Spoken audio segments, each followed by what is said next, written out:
Hey everyone, this is Ryan of Happy Healthy Vegan, and I forgot to get my web browser thing set up. So let me do this right at the beginning in case we have to go and debunk veganism or respond to someone debunking veganism. Get the definition of veganism. That's what I'm trying to say here. All right, so 1 second here as I select my web browser for later. All right.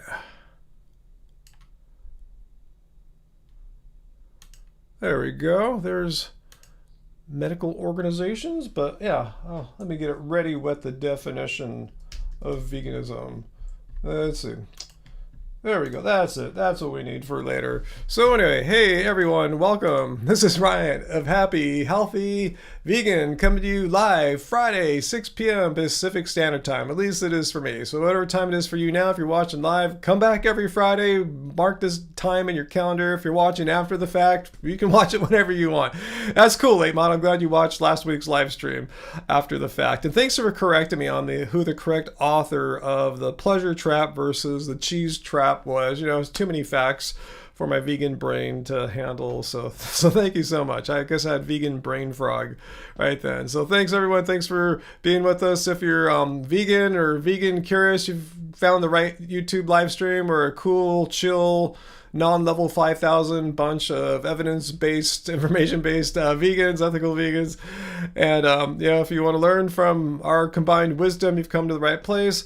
If you are, vegan curious, just say stuff. I'm not going to kill you. We're not going to call you a bad person or anything like that. And if you are an anti-vegan, like say some of those people that I just left some comments to, because you left some really stupid comments for us over the past week or so. So be brave. Come here and say it to my face. These reasons why you think I'm a horrible person or why veganism sucks. One of them was complaining about how last week I had some congestion from a cold and said, oh, how healthy can your diet be if you had a cold? It's like, what does that have to do with being vegan? Like, tell me where it says that vegan diets are so healthy that you will never catch a cold again. It doesn't say that anywhere except in the minds of like just totally demented anti-vegans. So let's see if some of these guys, I assume they're dudes, can grow up hair and be brave and come here and defend their outrageously absurd positions. So, so you guys are doing cool. I see Uncle and Peter. Cool. We have both our moderators here to shut any and all people who don't abide by our basic, simple rules of civility here. And cool. All regulars are showing up here. AJ, Fallon, Late Model, Heidi, and I thought I saw a few others earlier. That Johnny and who else did I see that hasn't seen us in a while? Let me scroll back up here while I was blabbing away. Let's see. I know Foo's here, so stay with us as long as you can. And David's vegan. Hey, David's vegan. I'm glad you were able to catch me live tonight. Let's see. AJ, today would be week 2, 14 days since I first noticed my first cold symptoms, and I think they're fully gone now. I think. Like when this week started, I go, guys, okay.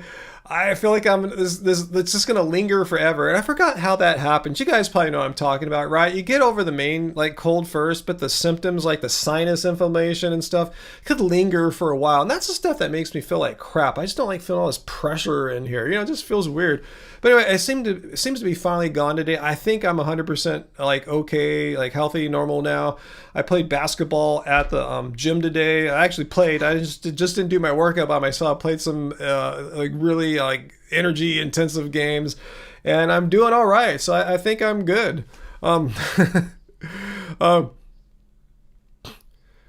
Oh, you're gonna go see a Billie Eilish concert in the movie soon tonight, Peter? Is that what you're doing? I heard she's been making a lot of people upset by making her veganism clear to her followers, and some people don't like her to express her free thoughts about animal cruelty and exploitation. But it's weird how people are, think they believe in free speech and all that stuff, but as soon as someone says something that challenges the worldview, then free speech is like not that important anymore. Hey, Alyssa. Cool. Yeah, I'm glad. Everyone who can make it when you can, just come when you can. Yeah, we're here every Friday. We should be here every Friday, but yeah, just come whenever you can. I know it's not a great time for everyone. And honestly, this week, I remember I told you last Friday, I was pretty sure, at least 50% sure, I wouldn't be able to make a regular response video this week because I had a lot of weird business to deal with. And I was right. So I was going to do a live stream on Tuesday for just to have a midweek live stream, hit some more people who can't watch the Friday live streams. And my main light, the one I'm pointing at right here, which I'm blocking, see how dark it is without it? It like broke. It broke that morning. I woke up and everything was cool, and I walked past this room in the hallway and I saw, why is my light on? And somehow like a demon came down from hell or up from hell and like jammed the button. Like no one touched it. It's just like the power button wouldn't go on or off anymore. It's like this like stuck. So it's stupid. So anyway, thank goodness we were talking about how I still have Amazon Prime. I got it right when it came out ages ago, back before Bezos was a billionaire. Anyway, I ordered it. It was here the next day, but it kind of would have made a Tuesday live stream challenging. So that's what happened there, you know, just weird, stupid stuff. Fortunately, I don't have like a really expensive like photography light or fancy videographer's light. It's a really inexpensive light. It was like maybe it was $15 and some odd change or something like that. So that's my main light. That's how high tech and, you know, how budget friendly our studio is here for video. You know, if you can get something for $15 that works fine, why spend $250 and it ain't gonna look that much better? You know. So anyway, I like how it's just small. It's like a little rectangle, a little square shaped light about yay big. And I don't even have it cranked up all the way. It's like maybe at 20% of its brightness, which is all I need in here. So anyway, that's that. That's what's going on with my light. Do I look any different? Does it look the same? It's like the same manufacturer, just like a newer light, because my old one's from like 4 or 5 years ago. They don't make anymore. Does it look the same? And yeah, Uncle, the Lakers play tomorrow. Are they going to win? Who knows? I mean, the odds are they won't win. And considering like the officiating that has been happening like pretty much all year or two for their opponent, it just makes it impossible. Oklahoma City Thunder are already a tough team, and the officials just make it impossible. It's just like there's so many horrible calls. I saw fans from not Laker fandoms, just even the Foot Locker, like I think Twitter account or something like that was going, man, this officiating is horrible. Yeah? Or the officials, they're making some comment. It was objectively bad, just wrong calls. So yeah, so like I said, it's tough enough to beat them anyway. But once you have the officials just steering the game to favor Oklahoma City as they typically do, they let their, it's a horrible situation. They let their the Thunder defenders just beat you up all the time, and they only call like maybe half the fouls, so they get away with half of them, and then they flop on when they got on defense, and you know, they don't call the fouls. I showed like so many fouls, like LeBron getting hacked, knocked to the ground, and he gets up and yells at the officials like, why are you not calling the fouls equally? So anyway, it's really frustrating to watch, not only as a Laker fan, but just as a fan of basketball. It really gives me a sour taste, you know, just like something's wrong, just something just doesn't seem right. Something seems rigged, something seems biased. The officiating is not objective. Anyone who can watch that game, who knows basketball, watches these games, sees that there's something really not just not right about how they how all the stuff I just described there. And I'm not a sour loser or anything like that. I was predicting the Lakers not to win this series, you know, but I didn't think we were going to lose it because the officials are official teammates of the Oklahoma City Thunder, it seems like. It's just not fair. Yeah, just let them fight on their own and see who wins. And Oklahoma would probably win, but to see the refs just making a mockery of the sport is really sad, and it makes me sad as a fan of the game. So anyway.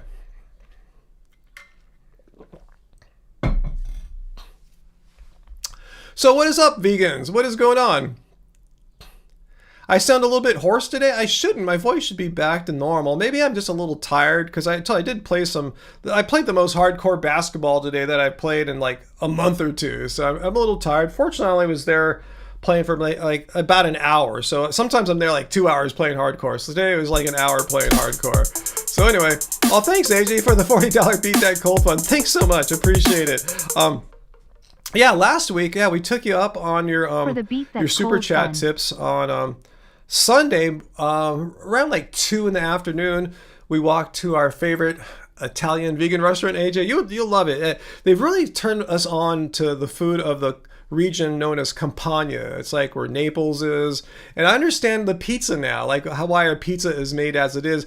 Paul, the owner, he goes out of his way. He gets the actual San Marzano pizzas. I'm sorry, tomatoes that are required to make a proper Naples pizza. He doesn't get the fake ones that are grown like in America. He gets the ones grown in the Campania region. It's so authentic. He said his pizza oven is authentic Naples pizza oven. It's just a vegan version made in California of an authentic Naples pizza. Anyway, I got a nice little glass of wine to go with it.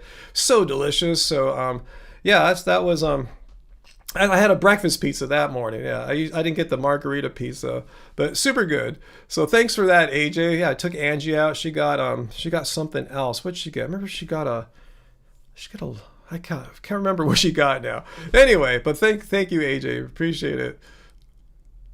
Nikki, you're in your new house now, right? How is that going? You're unpacking, planting your garden. Awesome. Good for you. That's exciting. Johnny, how many days till you get out of the military? I thought it was like many days, like a year or two or something. Let us know. Yeah, V, it's not a good thing when people are talking about the refs instead of the game. I told you this, again, it's not just Laker fans. Even the Foot Locker account was complaining about the refs. The Foot Locker account, that's a shoe store here in America. It just shows you. It's pretty objective if you know what how the game is played and how it should be officiated. But I wasn't surprised. I knew before this series that the referees were always really keen to let the Thunder like beat up their opponents, but not call fouls when it happens the other way. Anyway, did I say that right? I think you got my point there. I told you I'm a little tired from my playing basketball today. Oh wow, late model, you spread mulch all over the yard today. It looks so pretty. Cool. Yeah, I spread a little mulch made from like just leftover leaves. I put them in my compost bin, then I put the mulch out on some plants that are more tropical. They need to keep, the root ball area needs to stay moist better than what happens there naturally. Let's see. Yeah, thanks, AJ. Yeah, we had a great time. Then we went back again midweek for a morning coffee. Then we talked to Paul, the owner, more. And he was telling us more about other dishes he has there. Some pasta dishes I want to check out. So, maybe we'll go back again if we can this weekend. If not, maybe next week. It's been a long time. It's been way over a month since we've gone for dinner. That's that's the best time to go. You get that's when he has the best food, the best menu. But anyway, we're so lucky. We have a Campania, an authentic vegan Campania Italian restaurant here in Long Beach. Like pretty much all the wines on the wine list now are from Campania. It's amazing. He's brought Campania, Italy to my neck of the woods, and I totally appreciate it. Yeah, he's vegan. I think he said he was plant-based even back in the 90s, so he's hardcore. Like, there's no honey there. Even the sugar is vegan. He makes sure that they don't have any of the whatever they do to sugar to make it not vegan. He's fully vegan. So yeah, it's a vegan-owned business and making just like Michelin star quality food almost. I mean, it's in that realm. I think it's Michelin quality. He might have to paint the place a little nicer to get a star or something like that. But anyway, okay, a year and a half. Okay, I knew it was like in that time frame. I was going to say 1 to 2 years. Is that what I said, Johnny? Okay, so you're getting there. So count those days. Yeah, make it a goal. Check it off tomorrow. 571 days, yeah? Oh, wow. How did that happen, Heidi? How did a tree fall on a school kid on his playground? That is horrible. Oh, so sorry to hear that.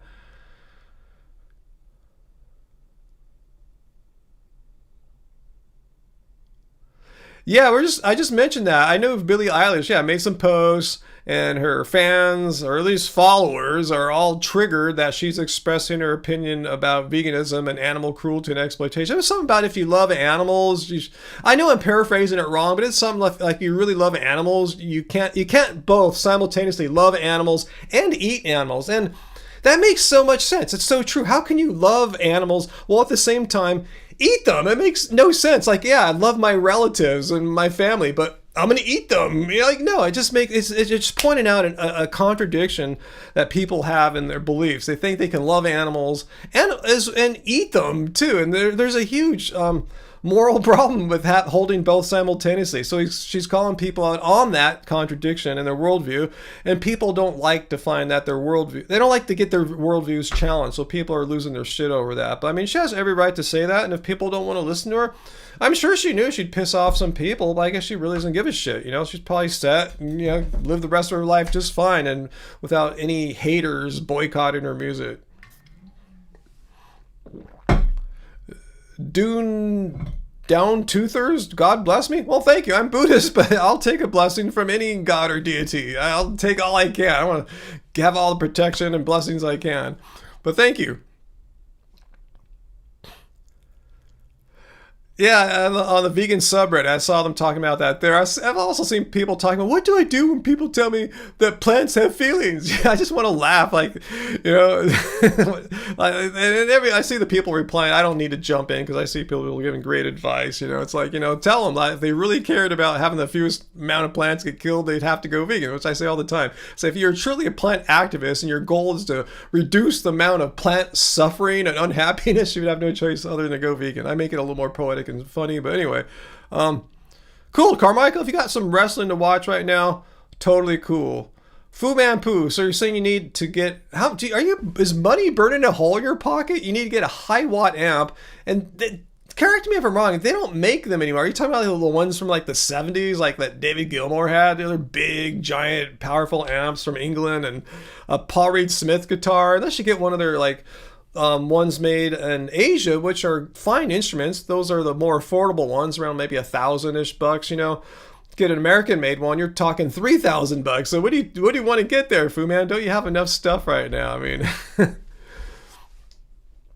but yeah, everyone's entitled. If you got the money, every time to fulfill their dreams, as long as you're not like killing people and animals to do it. So if you wanted yourself a new guitar, if you got a nice tax refund or something and you want to do that, go for it. Yeah, I think I'm cool with guitars right now. Sometimes I think, I could do this or that. But I'm going, who am I kidding? I don't even get a chance to fully play, like, say, like I have a Les Paul that my parents gave me in the 80s. I don't play it all that much, you know, even though I've got it all tuned up right, you know, I've got new pickups in it and stuff. You know, anyway. Yeah, I'm with you, late model too. I think I've only replied once on one comment ever on the vegan subreddit. You know, I just read Reddit more than I post. Yeah, that's it, VLAM. Yeah, that's right. Yeah, she said in an interview, you can't love animals and eat them too. And I agree 100%. Someone prove me wrong. Explain to me how you can simultaneously hold that you love animals while happily eat them for your meals when it's completely unnecessary to eat them. So I'd love to... Okay, but she posted a whole bunch of slaughterhouse footage on her story after that. I mean, I can see why. Sometimes... pointing out logical contradictions, even though might anger people, might not move them to change their behaviors.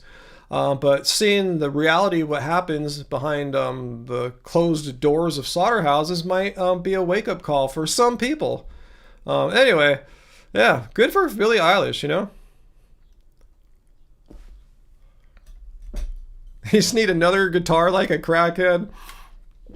Hey, Fu, if you can afford $3,000 American-made Paul Reed Smith guitar or a $900 to $1,000 like Malaysian, I think, made one, go for it. You know, they're good. They're fine guitars. I've seen a few that look really cool, but you know, I'm good. It's not gonna really make my music any better if I get another guitar. That's what I figured out. I have like my Strats for like a nice, clean, glassy sound. I got my Telecaster, which can get a little more dirty. My Les Paul can get really dirty. I got an Ibanez Tallman from the 90s to get dirty. You know, that's all I need right there. I just gave my whole, I shouldn't say that's all my guitars. I don't have, it's a small collection. It's very modest considering I'm more or less a pro.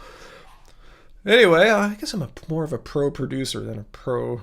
I have a Squier bass. I barely use it anymore. You know, it's like, but yeah, it's not expensive at all.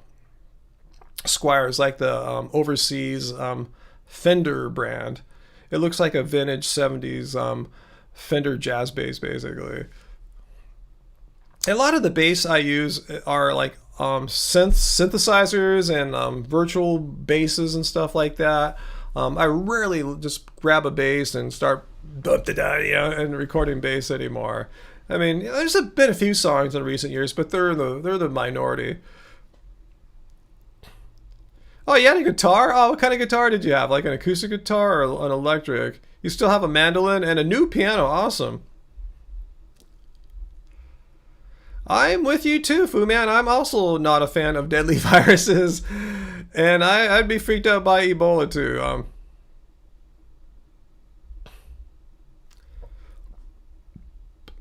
Fu, what do you think of hantavirus?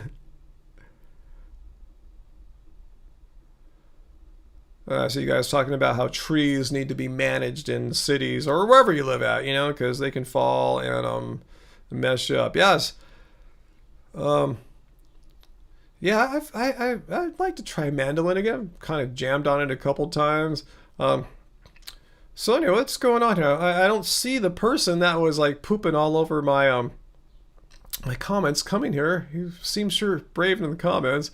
Hey, what's that, David Vegan? Throwing hot rail. We're talking about pickups from Seymour Duncan and your Stratsoon in the bridge and running through your Black Star Mark II Hot Club 40. Perfect for pop punk. Sounds loud. Sounds like you're going to get a lot of distortion or overdrive and loud, and that's cool. Yeah, I mean, when I record now, like God, 95% of the time when I record electric guitar, I'm recording in direct. Like, I mean, not miking up my amp, even though I do have an amp mic to go right there, just ready to go. I just got to pop the mic cable in, and oh, it's already in. Just route it to the right preamp, and I'm ready to go. But I usually record direct because I have a nice kind of stereo setup for recording direct, so I can get my like stereo choruses and dimension pedals printed in, and for my stereo pedals like Boss pedals and stuff like that. So yeah, and it just sounds cool. It's just so easy. I don't have to worry about like mics. I don't have to worry about a loud helicopter flying by or anything like that. I got to worry about that when I do my acoustic guitars. No way around that unless you plug in direct, but it doesn't sound the same.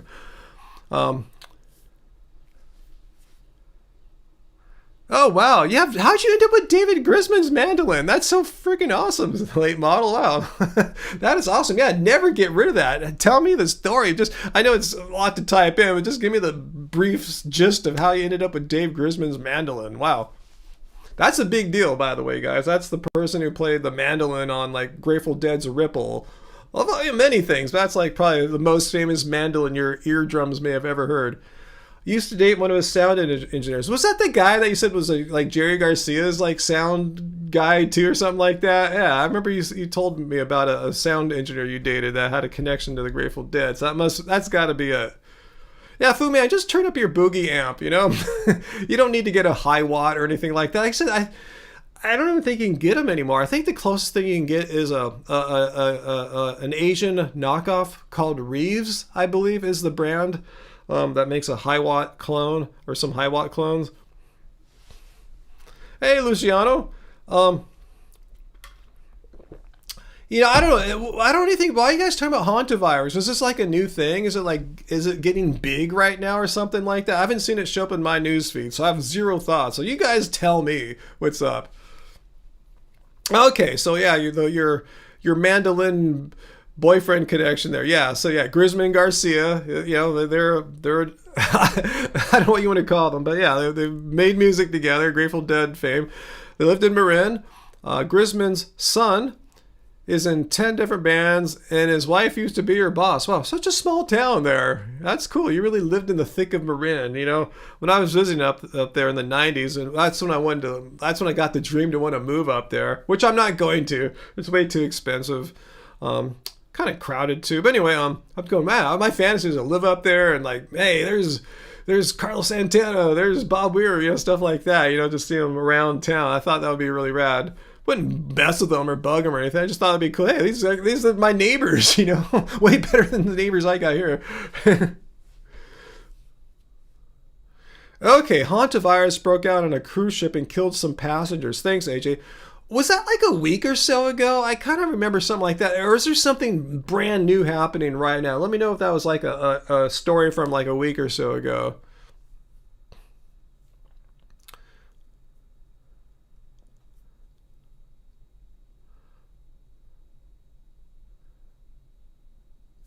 Huh. We're not just doing guitar nerd talk or anything, but anyway. But I don't know anything about hantavirus. Uncle saying it's spread by rats. Yeah, a week or so ago. Okay, I think I saw the headline, didn't think about it. It's like, oh, one more reason why I don't go on cruises. Like, you guys probably saw that poo cruise, right? That documentary from I think it was on Netflix, about that cruise where the plumbing all broke down. Everyone's like drowning and poo's flowing through the hallways and everything. So that's one reason not to go. If, like, I remember when COVID broke out, everyone's getting sick on the boats because they're all stuck together, and now hantavirus or whatever. So yeah, just more reasons that you'll probably never see me go on a cruise. I've never really gone on one, and I have no desire. So I'll never be on a cruise anytime in my life. Hey, autistic Pokemon trainer, were you the one that was making those not so nice comments all week to me and my wife? Was that you? Let me know, autistic. I remember, yeah, it's got to be you. How many other people comment with Pokemon in their username? So, what kind of shit were you saying? Are you the one that's saying that the fact that it had congestion somehow debunked veganism? So would you like to elaborate and expand on that argument? Or do you just want to retract that? Maybe just something you just said off the top of your head. You didn't really think it through because you know it sounds stupid now. Let me know how you want to play that one. So let's talk about how the fact that I caught a common cold is totally gone now. I think I'm 100% normal now. The truth of what? Now let's talk about this. No, you can't handle the truth. You made the claim. Shall I go find it? You're trying to like say something about, how... I think I got it almost verbatim.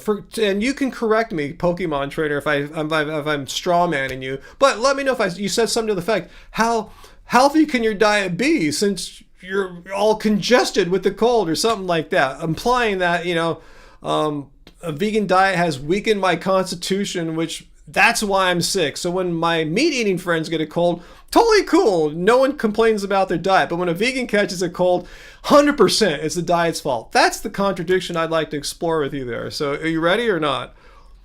Yeah, late model. Even vegans catch colds. Isn't that insane? Veganism debunked. He caught us, guys. We're over. I'm going to have to figure out a new channel. But yeah, veganism debunked.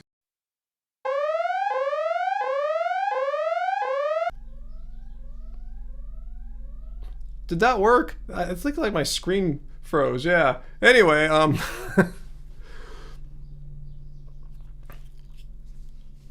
I've never heard of that phobia, AJ, but sounds like something I might have because I have zero desire to go on a cruise. Yeah, Fu Man Poo, look it up. Look up the Poo Cruise. I think it's on Netflix. It's like a documentary that shows like day by day how the plumbing broke down and the hallways are floating in poo and stuff. It was horrible. But yeah, not catching a cold, that's not a feature of veganism, right, Michael? That's not something that vegan definitions say or anything like that?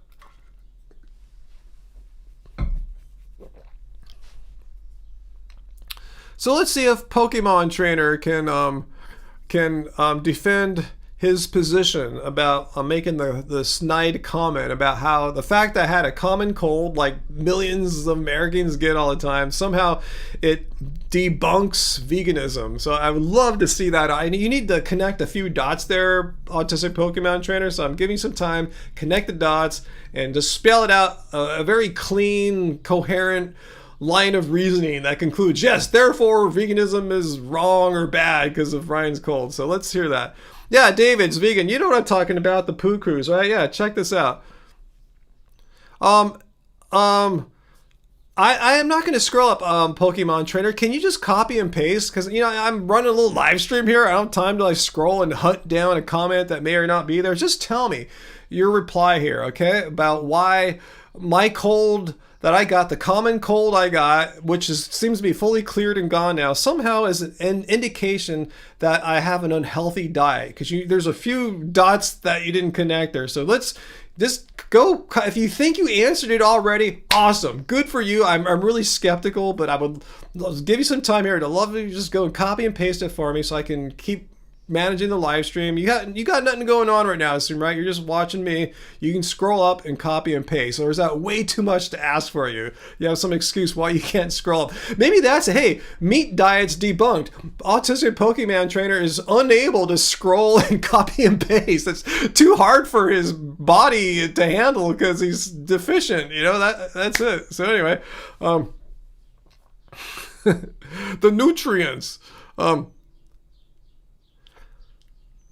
Well, if any vegan tells you that their diet is so healthy that it makes it impossible for them to get sick, they are full of shit. They are lying to you. They are. I'll tell you, any vegan, any non-vegan, anything in between those two, like carnivore or vegan, anything in between the two that says my diet is so amazing that it's impossible for me to get sick is full of shit. There is no scientific evidence to remotely suggest that there's any diet of any kind that makes it impossible for you to get a cold or flu. So if anyone's telling you that, they're full of shit. A carnivore could be lying, a paleo could be lying, a Mediterranean diet person could be lying, a vegan could be lying.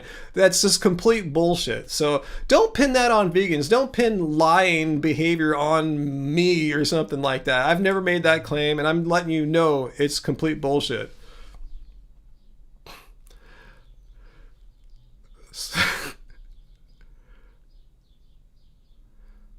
No, I'm not saying because you're autistic. I'm saying because you're a meat eater, you're too weak to scroll up and copy and paste. Because you're saying, hey, Ryan is so weak that he caught a cold, and it has to be because of his diet. So if you're unable to scroll up and copy and paste your words, autistic Pokemon trainer, I'm not attributing that to your autism. No, I'm not going to do that at all because that's stupid. It's wrong. No, I'm just going to do the same argument you are. You're attributing it to my diet. So I'm going to state that it's your diet that's causing you to have the inability to scroll up and simply copy and paste your past words. That's just too hard to ask. It's like, whoa, mind blowing. I can't do that. That's like asking me to find the square root of 5.973. Uncle, you're going on not having a cold for 6 years. That's totally awesome.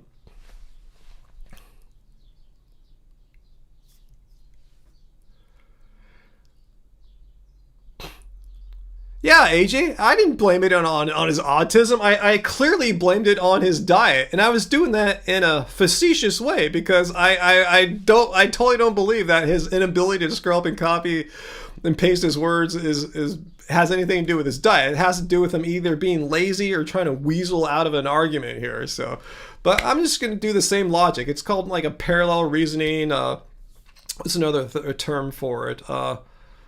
Parity argument or something like that. Anyway,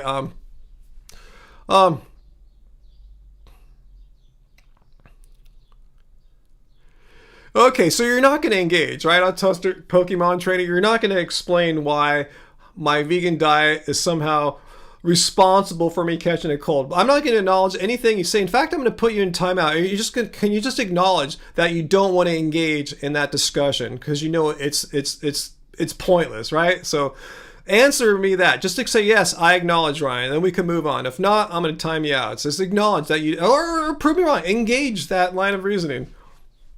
Yeah, Peter is autistic. My moderator, Peter. My moderator can scroll up and copy and paste shit for me. He does it all the time. He doesn't blame, oh man, I'm autistic. I can't copy and paste. I mean, no. Are you going to do that? A Pokemon trainer?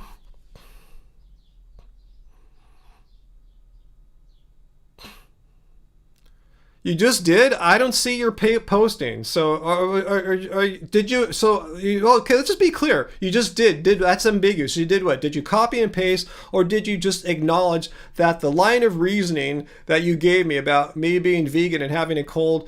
You want to abandon that line of reasoning because you know it's wrong and stupid, right? Is that what you just did? Did you acknowledge that you want to abandon that argument? Because I would if I were you, because there's no connection there, and you know there's not. VLAM, you get back-to-back colds. Must be because you're vegan. Definitely not because you're immunosuppressant or just because people get colds.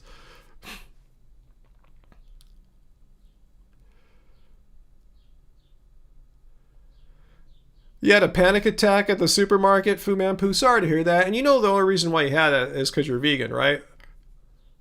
Autistic. We're not autistic Pokemon trainer. I'm not gonna reward you by going down another path because you're not engaging with the path that I called you out on originally. That was the first comment I left to you in the comments on YouTube today, was this thing about my cold having anything to do with veganism. So why should I reward you for not engaging with me? Will you acknowledge? Just say, yes, I acknowledge that my attack on you having a cold and blame it on being vegan was wrong. Just say that. Admit it. Grow up here and admit you're wrong, or defend it like a motherfucker. Just don't play this, oh, well, what about this thing? No, you're not going to distract me. If that's your debate tactic, is that your main debate tactic? Is to not engage and do some whataboutism, some other thing, and not answer the original question? If that's your main debate tactic, you shouldn't be doing stuff like this, because we're going to call you out on that.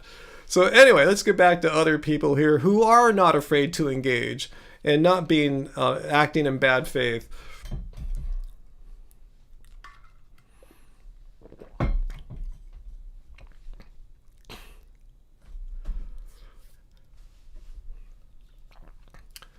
But yeah, let's not even engage him on the nutrients thing. He won't even defend the original poop throw he did at me about my cold being due to me being vegan. So don't even bother. Don't reward the troll for bad behavior and bad faith activity here. That was pure sarcasm. Well, I didn't see it as sarcasm. You know why? Because I get stupid comments like that all the time from people who appear to be very serious and sincere. So, why would you be sarcastic if you didn't really mean it? I don't understand why you would go. Let's put it like this. It's like, say I was watching a podcast with a dude that was not vegan and he got a cold. I go, oh, I can't believe you got a cold because you're on that super great diet that has all the nutrients and meat. Why would you should never get sick. See how that is kind of like not an appropriate thing to say. So why did you find that was like something you should go tell a vegan, that their diet is undoubtedly would cause them to catch a cold? So okay, so you're chalking it up to sarcasm. I do know what sarcasm is. Thanks for trying to educate me if you thought I had never heard of sarcasm in my 58 years on planet Earth. Is a lot of vegans claim they never get sick. Well, they're full of shit. I actually don't know any vegans myself, and I know a lot. I probably know more vegans than you do, Autistic Pokemon Trainer, since I've been vegan since 2010. I've been doing this YouTube channel since 2013. I met literally thousands of vegans along the way in real life and online. And I honestly don't know any vegan that goes around making the claim that it's impossible for them to get sick. I know of a handful that make that claim, and I've made videos about them. Like that dude, Raw Vegan Rising, he's made stupid claims like that, and I call him out for being a huckster, fraudster, liar, charlatan. So, yeah, I'm not saying no vegans make that claim, but I don't know any, and the only ones I do know, I've called out publicly for making such erroneous, false claims. So anyway, so I guess we can move on from that. So that's just not a good excuse. Yeah, some vegans claim that they could never get sick. Well, some meat eaters claim the same thing, and I don't hold all meat eaters to that standard because I know it's just a minority opinion from some radical, misinformed people.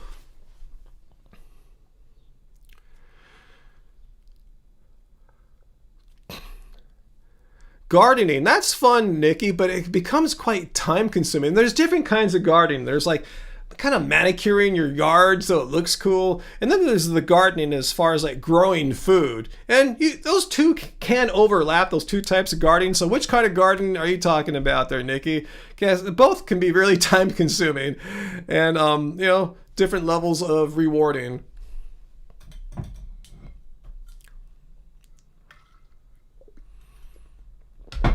Why do you fear the former Yugoslavia, Fu Manpu?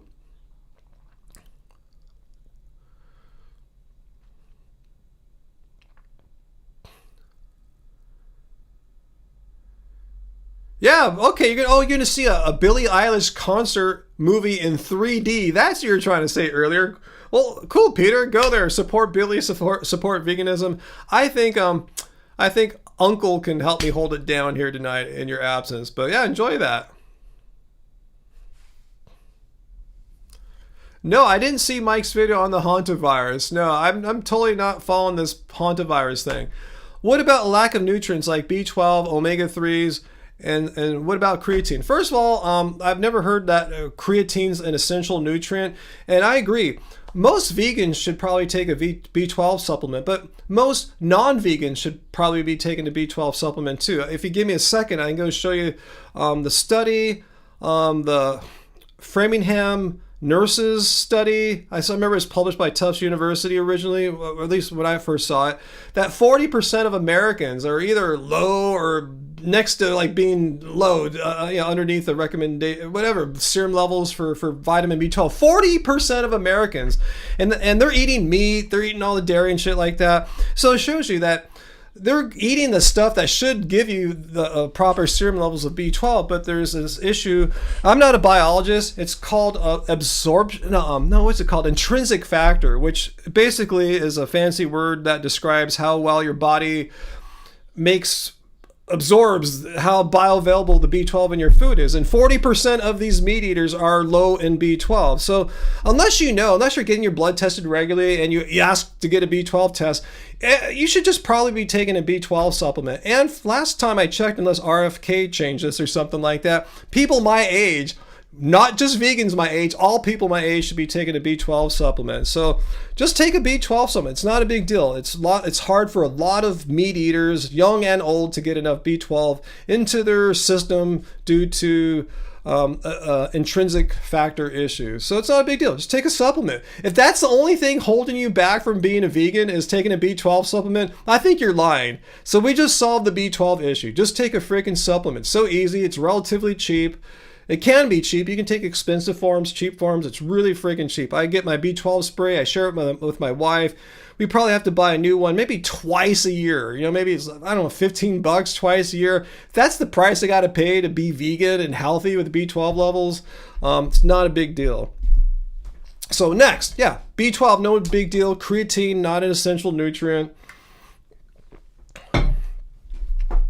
For omega-3s, you can get them in ground flaxseed, for instance. I think hemp has it too. If you want long chain and short chain, you can get an algae supplement. I got one up here. I take it sometimes. It's not something I take every day or anything like that, but it's no big deal. In fact, I don't know. I don't know if I need to take it. I never had a test for omega-3 in my serum or anything like that. I don't even know if there is one. I just took it because, why not? It's not that expensive. Just pop one sometimes, see what it does. See, I remember one time when I first got it, I went hard. I took it every day for a month or two. I didn't notice any difference. I didn't feel, I'm so much sharper now, or I have more energy or nothing. It didn't do anything that I could subjectively feel, but I cannot feel what my serum levels of it were. So I don't know. I didn't get a blood test for it or anything. Well, a tested Pokemon trainer. No, you're wrong. If the human body were absorb B12 so well through eating meat, then why are 40% of you meat eaters low or dangerously low in B12? I told you, you didn't listen to anything I said. You just went right through because you're not paying attention. Intrinsic factor, look it up. That's people are lacking in it, not strong in it. Again, I'm not a doctor, but it's because of that the B12 isn't absorbed as well for those people, and that's about 40% of Americans. And you said it's absorbed well through eating meat. Well, it's also absorbed well sublingually through a spray. I bet you my B12 levels are higher than yours. Have you had any recent blood tests, say in the past, year or so? I can go check my B12 levels and you can tell me what yours are. I bet you mine are higher. And if they're not higher, I bet mine were higher back when I was hardcore about B12. Now I'm just kind of chill about it. I don't take it all the time, because I know my B12 levels are nowhere close to being low. Nothing, far from it. My B12 levels are strong because I supplement once in a while. So again, if that's your only problem, are you saying you would go vegan? You have the ethical desire. You care about animals. You don't want to harm them. You don't want to kill them for food. but you're concerned about B12. So what if I told you all you had to do is take a B12 supplement and you'll be fine? Will you go vegan then? No, it hasn't. You're long. Should we just time them out? No, you didn't hear anything I said. People that are lacking intrinsic factor for B12 absorption, that is not a result of having a bad diet. You're just making shit up once again. You're ignoring information and just digging in, doubling down on your nonsense. Okay, so you wouldn't go vegan. So why are you bringing this up then? I just told you, your greatest fear of not getting enough B12 or omega-3s are easily handled by relatively inexpensive supplements, if those are your fear. And it's not like you have to. I never took an algae supplement for like the first 14 years of being vegan. I just took one just for the fuck of it, basically, just see what would happen as self-experiment, see if I noticed any more mental focus and clarity or something like that. It didn't feel any different. So it's not like you're gonna drop dead if you say I hate taking supplements. I'll never take a algae supplement. Well, you'll probably be fine. Probably. I'm not gonna guarantee. I'm not a medical doctor. I'm not looking at your blood levels or anything like that. But you'll probably be okay. Like most vegans I know aren't regularly taking omega-3 algae supplements, and they're not like getting like sicknesses from a deficiency of that.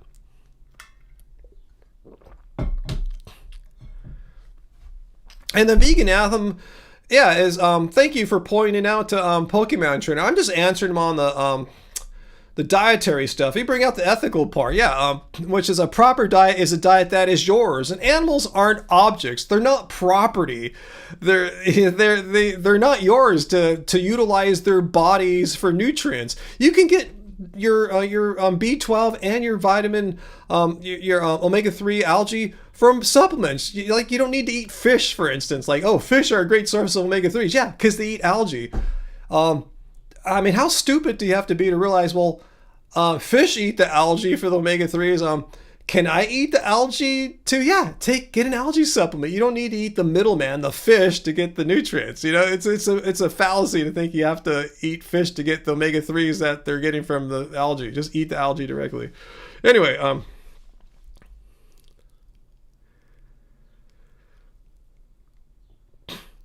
yeah, Peter, who is my moderator and is autistic, says this autistic Pokemon guy was here last week, and he was using autism as an excuse or crutch. I totally believe. Extremely offensive for someone like Peter who has autism, and I've never once seen Peter try to use his autism as some kind of excuse or crutch for not being able to do or understand anything. Because he understands and does things just fine. He never said, I couldn't understand or do that because of my autism. So it's really offensive for people with autism to see a Pokemon trainer not only bagging on veganism and spouting complete nonsense, not engaging with their arguments, but actually using his alleged autism as an excuse to not be able to do basic things like copy and paste. Yeah, good point, VLAM. Yeah, human flesh. It's full of great nutrients for human nutrition. Yeah, you could eat a human arm and get some great B12. Does that justify eating the human arm? I'd love to hear the argument for that. So let's discuss that. Let's say there's no such thing as supplements. Let's just do a thought experiment here. Autistic Pokemon trainer. Let's say supplements don't exist. The only way to get B12 is to eat bits of another once or currently living a mammal. Anyway, so would that justify eating other humans? Say, hey, I got to eat that arm in order to get B12 or else I'm going to die from B12 deficiencies. Is that justify you eating someone's arm that doesn't want to have their arm eaten by you for B12? I would like to hear your moral take on that one. Because that seems to be your argument. Hey, we need to eat the flesh to get the B12, so okay, what's stopping you from eating a human arm? Yeah, Peter, of course, that's what people with autism are known to have, like social difficulties. What do you say?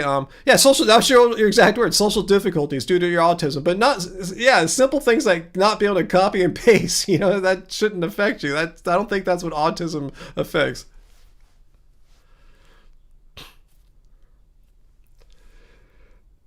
So anyway, yeah, I know you don't want to be vegan. So why are you here bitching at us for? If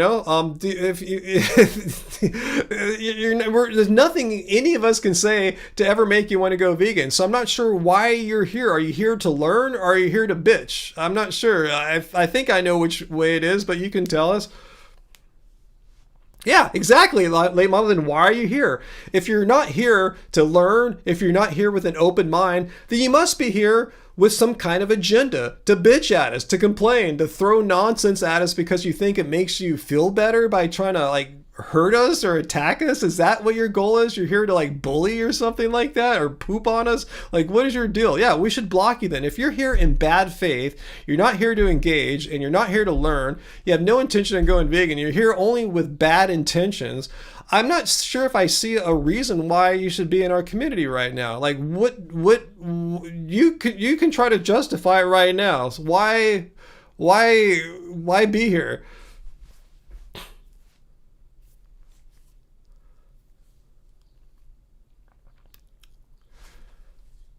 Okay, thanks, Peter. He's done. He's timed out for 24 hours, so he won't be back until as early as like midway next week. We'll deal with him then. Good point. Yeah, when he said he has no intention of being vegan, they're all thinking, then why the hell are you here? I did tell him to come here in the comment section about an hour ago, just because he said some stupid stuff, and you saw we tried to engage him. It was painful. To his credit, he did try to engage a little bit, but he wasn't focused in answering my questions. Other than saying, "Oh, I'm autistic," or he's saying he's autistic, that's why he can't engage, or he can't copy and paste. But anyway, yeah, thanks, Peter. Thanks so much.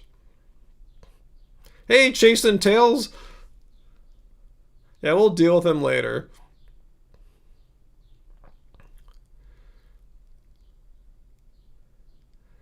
At least Wicked Agenda brought up some good points, you think, Carmichael? You think that Wicked Agenda person brought up some good points? What's that, Heather? You think that having autism makes it easier to understand why you don't want to hurt animals? Yeah, maybe so. Yeah, a person just told us they didn't want to be vegan and wanted to come here and tell us that. Like, what a weird thing to do. Hey, I'm going to go spend time with these vegans to tell them I don't want to be vegan. That's like, okay, I guess if that's how you think, what's cool. Hey, I just saw a super chat tip from who? What the hell? What is this a racist? Did you guys see that super chat tip message that came through? Is that some kind of racist dude or something? Let me know. Let me know if you saw that or not. It just popped up for a second.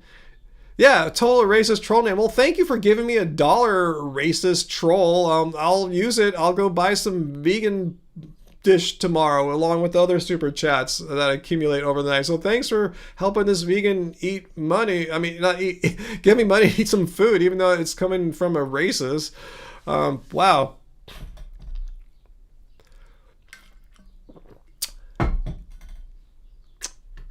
I'm gonna have to copy that name and blacklist. Let me see if I can do that right now. That'd be worth it. Hang on one second. Let me see if I can find where that's at. Oh man, I haven't gone in this part of the admin thing for a long time. Let's see. Ooh, I can see events from my live stream. Let me see if it'll give me some data.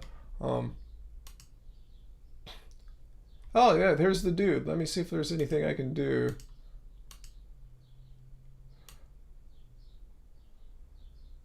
Okay. All right, let's see. 1 second here. Where is the banning and stuff? I haven't gone through this part of it for a long time. Let's see, word protection. Oh, here's some words I could put in here.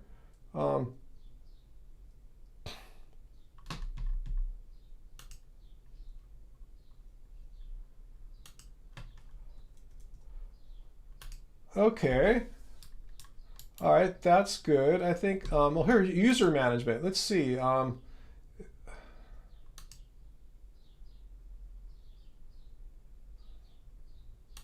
right, I did something that might block that person from being able to do that again. Let me look at mod tools one more time here.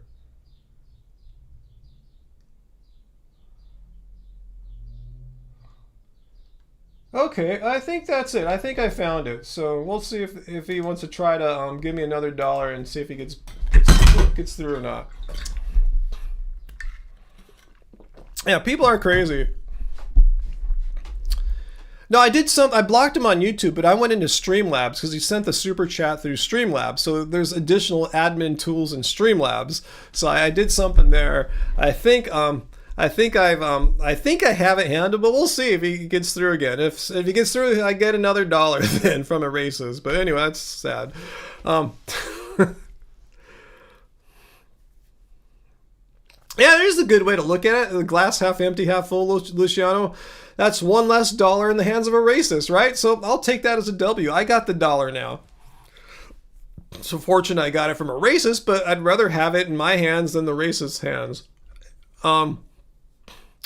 So, yeah, people are crazy. Sad and bizarre for sure. Can't people donate with any name? I'm not sure, John. I did a little work behind the scenes, so we'll see if it gets through or not. I'm not going to say what I did. I don't like to reveal my security methods, but we'll see.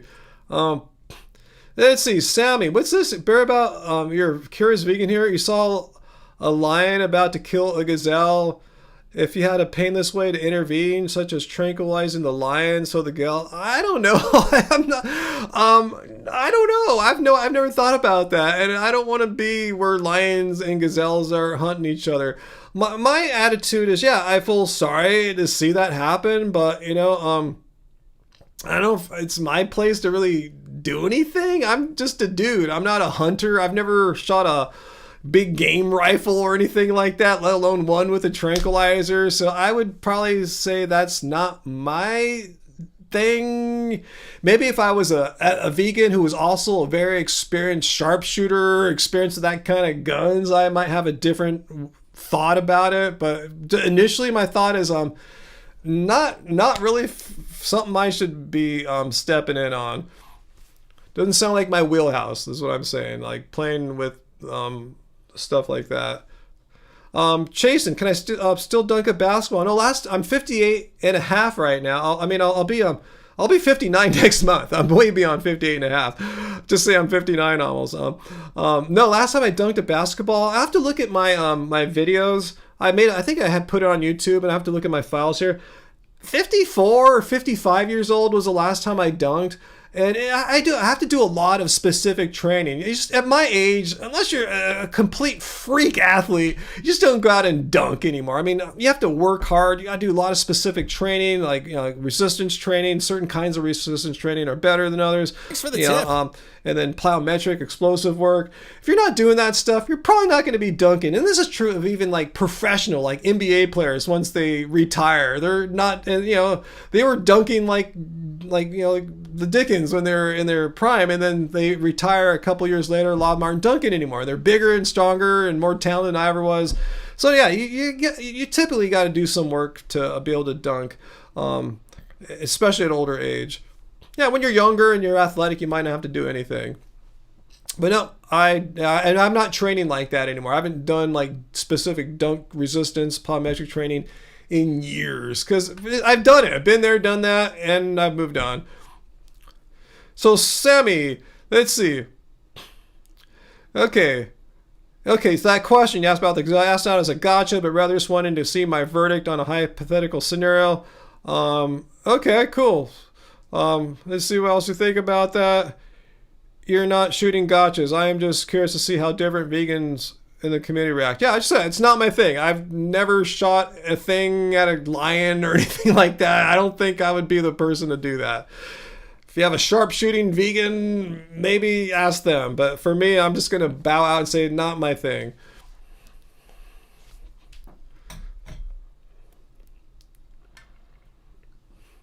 What are you talking about? Athletics there?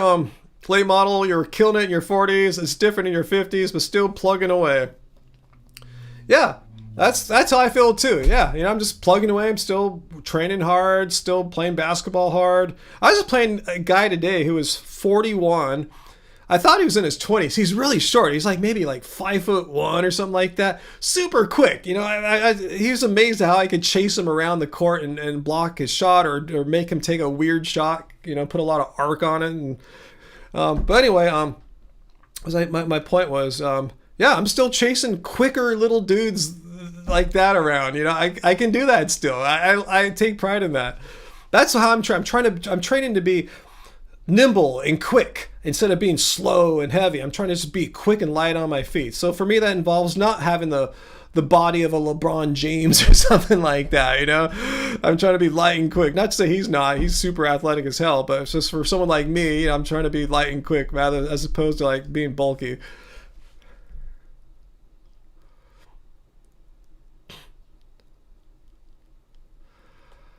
What was my fastest 5K? I was never a fast runner because I'm so big. You don't see too many like guys or gals, setting world records and stuff like that are like over 6 feet tall. They're usually light little people because light people are carrying less weight. It keeps their heart rate down, less stress on the body. So.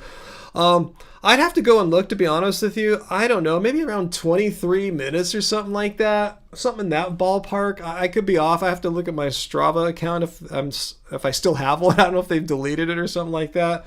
Something like that. And my best half marathon time, I remember that. That was about 1 hour and 46, 1 hour 47, something like that. That was my best half marathon. So those are the two I remember right now.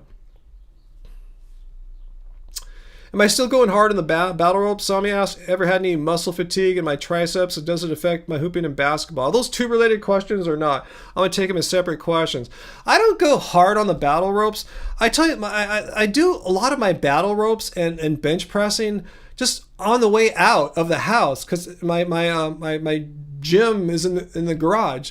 So if I'm leaving the house, like today, to go play basketball, I'll do some battle ropes before I go. Not that I'm not already going to get a great workout at the gym on the basketball court, because I do it in such a way where I bend my knees. I feel the legs stretch. I feel like when I get to the basketball court, I've already like warmed up a bit from the posture I take when I do battle ropes. So it's, yeah, and days when I'm not going to the gym, then I'll just bang the ropes harder, get more of like the back muscles involved. But when I'm doing it today, I'm warming up, I'm really feeling the hips getting loose, get a nice bend in the legs. And often too, I'll just, when I go out in the car, out in the garage to do something, I'll just bang out a set of bicep, what's that called? Bench presses, and then go about my day and keep working on other things. So that's kind of how I've been doing a lot of that stuff in the garage. Just like when I'm going in and out, I'll just do something.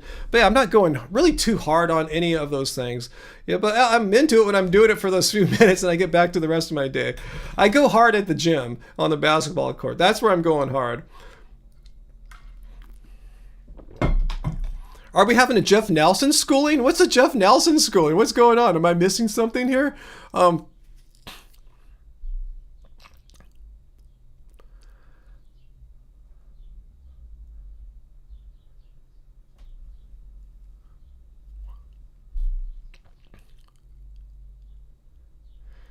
Okay, wow, that's a lot of stuff there, Vegan Anthem. I'm trying to read it, and my brain just feels kind of like too lazy right now to read everything. I'm just kind of glancing, skimming what you're writing there. But it sounds cool. I'm not like saying it's wrong or bad. It sounds cool. Sounds like you're just talking about veganism in general from a higher view, something like that. So it's cool. Totally cool. Yeah, thesis time. How late model? It's like, whoa, I'm just tired. Not because I'm vegan and have vegan brain fog, just because I played hard basketball today against a guy about 18 years younger than me and way, way quicker than me. Yet I'm still able to use my speed, my quick feet, and my long arms to stay in front of them. That's my whole goal. I just told him. I just told my whole thing about defense. I said I'm old, I'm tall, but most tall guys don't have quick feet like I do. My whole goal is to be able to stay in front of quick little defenders like you. If I can do that, I feel like I can still keep playing basketball successfully or competitively. So anyway,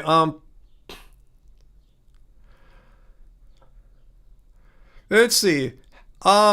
Creative Arts Therapy asks, well, geez, guys, that's a lot of personal questions. How's my Buddhist practice? I tell you, Buddhism isn't something I really think about. It's just the way I think it's more of a philosophy and psychology kind of combined together. And I just kind of have it kind of locked in. So I don't really do much to it's just part of my operating system. You kind of get what I'm saying? So I don't really do anything active. Ooh, I'm going to be practicing Buddhism right now. I just try to approach life with a Buddhist attitude, approach events and things that in the world, belongings, approach them in a Buddhist way. They don't call me Quick Feet Lum. That's me just describing what my goal is in basketball. Because he said the dude I played today said I play defense better than most 30-year-olds he plays against, you know? He even asked me, he said, like, where'd you play basketball at, like, in college? Like, you must have played in college or high school at least? I said, just with my friends. And he couldn't understand a guy like my size and still could move quickly, for a bigger dude. Because, I mean, I'm 6'5" with my basketball shoes on. He was blown away. I'm just, like, self-taught, you know? Still, like, playing hard, crazy defense at 58.9 years old.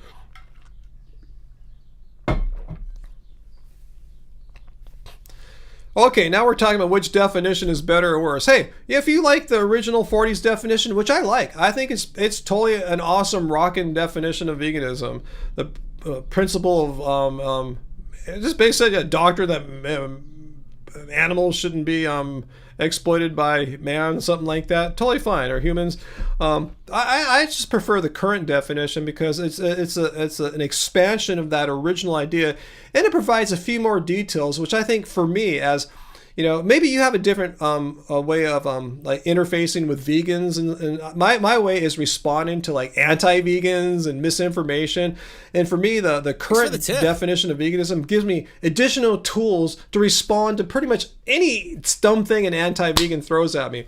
The 49 one is a little tougher to do that. Not to say impossible, but the current one is perfect for my purposes. So we can debate back and forth which definition is better, you know? It's like that old episode of The Little Rascals. Who's better, Superman or Flash Gordon or Tarzan? Who cares? You know, just pick one. It's all good, you know? And you know, as long as you're using a decent definition of veganism, awesome. Whatever works best for your activism. And for my activism, the current Vegan Society's definition is a very powerful tool. Is it the best possible definition of veganism that could be conceived? I don't know. Maybe there's a better one. I don't know. Whatever. It's a mighty fine one for me. If you don't like it, cool, but don't shit on people who don't. I'm not saying you are, but a lot of people do. Hey, Carmichael, thank you. Thank you so much for your $2 super chat tip there. Here you go. Don't spend it all in one place. Cool. I'll put in the kitty with the money that oh, sorry, bro, left one. Sorry, bro. Let's see if it goes through. I didn't even see that. Are you here? Sorry, bro. I'm sorry. Somehow I missed that. I must have been doing something weird if I didn't even see your super chat tip there. It did go through. I know you're not the racist dude from before, are you? But anyway, so thank you.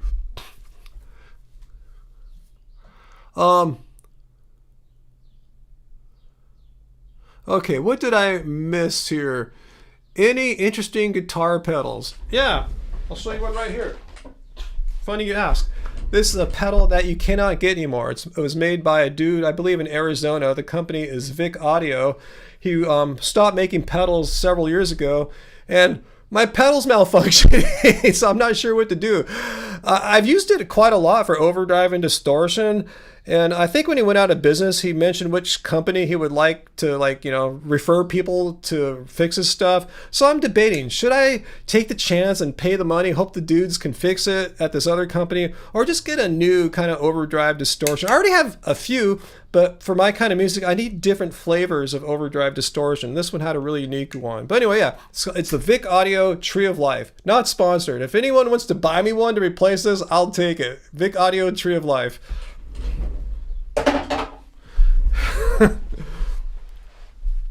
It's malfunctioning. Like, first of all, the switch, when you step on it, the stomp switch, doesn't always do what you think it should. And then recently, it started making weird noises. I couldn't understand, like full blast noise. You'd see all my my meters light up, my audio level meters like go to distortion. I don't know what's going on, so I just took it off the board. I have a little I have some ways to try to mitigate that, like put it on its own little looper sidechain in my pedal board, but I don't know, I just took it off, and I'll figure. I just might get a rat pedal. If you got any guitar players know what that is, it's like a classic pedal from the '70s. I think that would fit my purposes well too.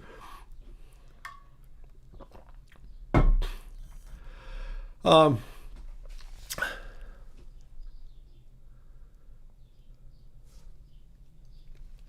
don't know who you're talking to about vegan anthem there. Like saying feminism should be about men. I don't know if you respond to me or not. I'm just saying I respect the 1949 definition of veganism, and you should not poop on people who don't use it. That's all I'm saying.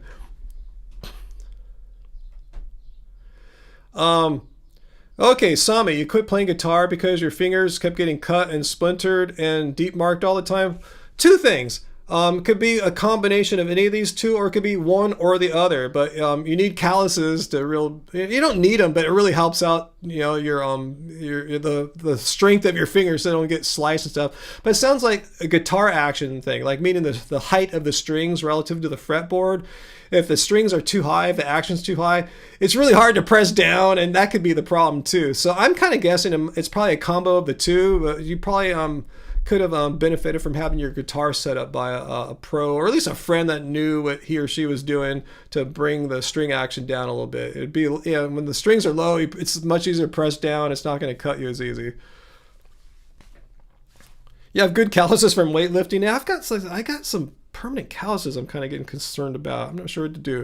Maybe go to a dermatologist. But yeah, I wonder if it's like from too much basketball.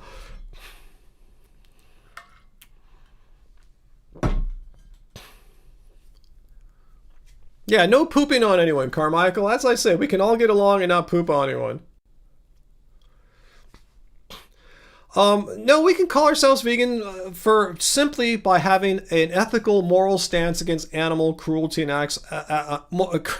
ethical, moral stance against animal cruelty and exploitation, and therefore, there's not too many things you can eat. There's only plants and fungi, and that's why you eat them. You're not eating them for perfect health or for your health or to prevent heart disease, even though it can help with those things. Not perfect health, but preventing heart disease and giving you good health. You're not doing it for the environment, even though it has positive effects for the environment. You're doing it because you give a shit about animals.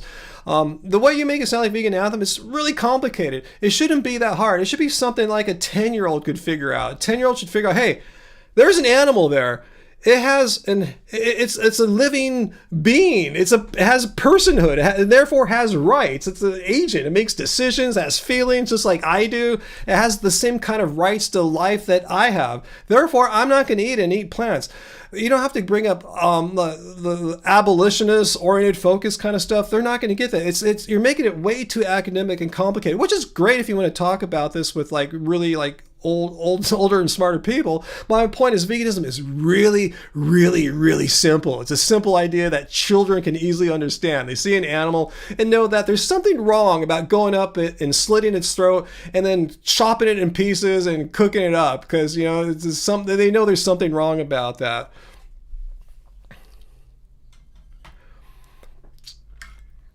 So you're telling me that like a child needs to understand this complicated terminology and philosophy that you're putting out here, vegan anthem. That's what you're telling me. A child couldn't possibly be vegan in the way that I described. They have to understand it through the more academic, philosophical stuff that you got there. That's what I'm saying. I'm not bagging on you for that. I'm just saying that's needlessly burdensome. It's unnecessary to understand that animal cruelty and exploitation are wrong. A child can see it. Any human who's not completely sociopathic should be able to easily see that animal cruelty and exploitation are wrong and needless. You don't have to have complex philosophies to be able to make that immediate connection in your mind, in your heart, and your soul. You can make that intellectually as well too, but it's not necessary.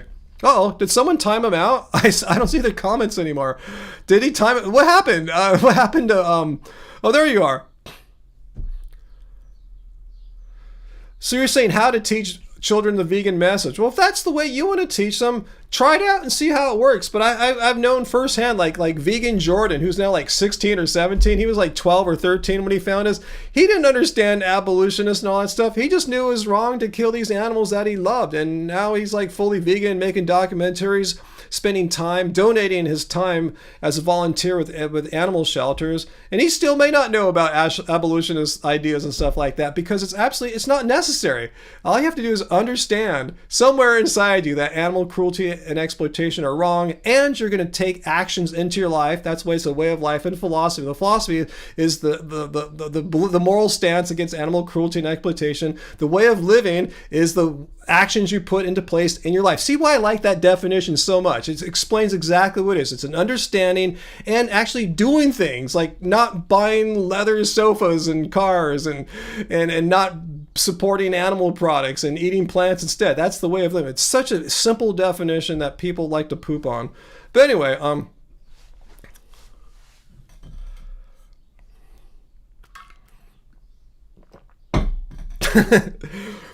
Carmichael, yes, yeah, veganism is quite simple when you get down to it. Some people like to make it complicated. I'm not sure why. Maybe it makes them feel like more like intellectual or something like that, which is cool. I'm not knocking it. I was working on a PhD in philosophy, so I'm not here to poo-poo academia or complicated thinking. But veganism is something that inherently is simple, and I think need not be overly complicated. It should be something that even like I said, people who are preteens should be able to easily grasp and do easily grasp.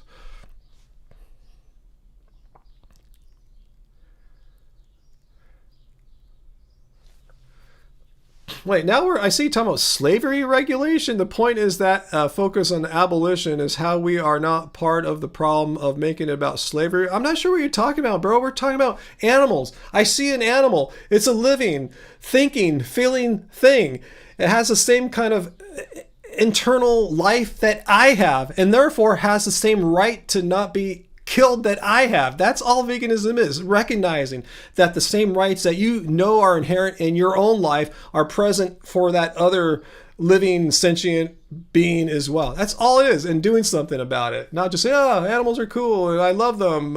You can't love animals and eat them too, as Billie Eilish says. So it's chill. You don't have to make it so complicated. But if you want to make it complicated, say you're writing a book, you're doing a documentary, cool, go for it. Totally fine. But don't come here and tell me and the rest of us here how we need to define veganism to match your expectation, your personal belief of what the best definition of veganism is. And if we don't live up to that standard, we're somehow lower than you, we're wrong or something like that. Because I'm not saying you're wrong, but I'm saying you're wrong if you think you're right and the rest of us are wrong. That is wrong, but it's not wrong to have a different definition of veganism than I have. That's totally fine. It's a free country.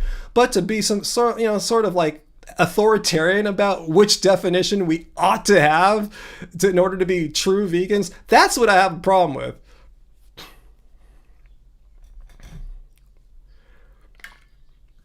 This was an abolitionist movement exclusively. I don't care about the history. I really don't give a shit. If it was or was not, I'm not going to go down that debate or anything like that because I don't care. It doesn't matter to me. When I first went vegan, I never heard of Leslie Cross. I never heard of the Vegan Society. I didn't know any people like that. I just knew as being a human being with a heart and a brain, that was easy. It was easy for me to figure out, like, why am I eating these animals for? Why am I having animals killed for me every day in order for me to live? Why do they need to die in order for me to live? I can eat plants. It's as simple as that. I don't have to think about the stuff that you're talking about there. The stuff you're talking about there is cool. It's interesting on an academic sort of note, but it's not necessary for people to understand in order to turn vegan and to sustain themselves as vegans as I am. It's no one's movement. It's for the animals. That's the whole thing. You're making it selfish. You're making it about people. Veganism is not about people and the movement. It's about not killing freaking animals. And once you start making it who owns it, no, you're getting selfish. You're becoming a selfish human. You are being a selfish human by trying to define and fight over who owns veganism, whose movement. You're doing it for the animals. It's the most selfless thing that a human could possibly ever do. by giving up animal products so animals cannot be tortured, not be slaughtered, and live lives of non-exploitation. It's about the animals, not about you. It's not about Leslie Cross. It's not about the Vegan Society. It's not about the abolitionists or anything like that. It's about the freaking animals. And once you start centralizing the concept of being human-centric, you've lost the whole freaking point of what veganism is. It's about animals, doing it for the animals. I'm not doing it for Leslie Cross. I'm not doing it for anyone other than myself and the animals. I'm doing it for the animals. I'm doing it for myself so I can live with myself every day and know I'm not having animals killed in order for me to live.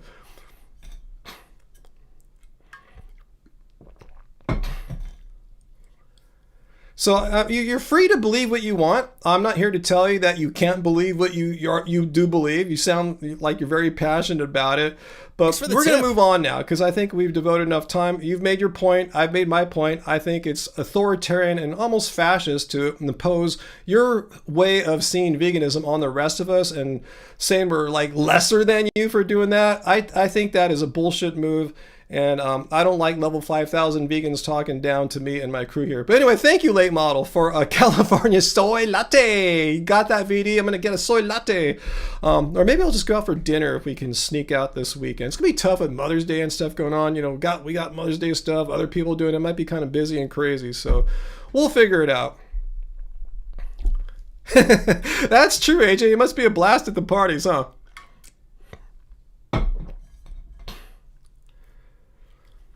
I don't even know what your claim is here. The claim is humane slavery is not the trajectory to protect animals. I don't know what that means. Honestly, I don't know what that means. All I know is I am not going to support animal cruelty and exploitation. I know it's wrong to have animals killed in order for me to live. So there's certain actions and practices that have place in my life so I don't do that. So I don't know what you're talking about there. I'm doing this for the animals. I'm not doing this for you. I'm not doing this for your authors that you worship or repeating here or whatever. I'm not doing it for them. I'm doing it for me. I'm doing it for the animals. If you don't like that, tough shit. Oh, that's nice of you, Late Model. You're making your mom dinner on Sunday. Awesome. That's cool. Yeah, I'm going to do something with my mom this weekend. I haven't figured exactly what yet and which day. Because sometimes it's cool if you're going to go out to go on Saturday because it's a little less crowded than Sunday. So we'll see. Okay, means that animals deserve to have the right to not be treated as legal property as the focus, not exploitation regulation. What are we talking about exploitation regulation? I believe animals have inherent moral worth due to the fact that they're sentient agents. Just as I am, just as you are, we all have the property of sentient agency and as such have inherent moral rights. One of them is the right to not be killed, right to have freedom and well-being. And that goes, if you have the right of freedom and well-being, being treated as property goes against that. You can't have freedom and well-being if you are enslaved or treated as property. It all connects together. So you don't have to have an abolitionist philosophy to tie all these things together. You can just tie it together with look up, if you were into moral philosophy, look up Alan Gerwith, Gerwith, Gerwithian. It's like an extension of like Kantian deontology. It's the idea that all agents have inherent rights. They have the right to freedom and well-being, and this is proved through logic. Because to deny that, you'd be in contradiction. I'm not going to get into here.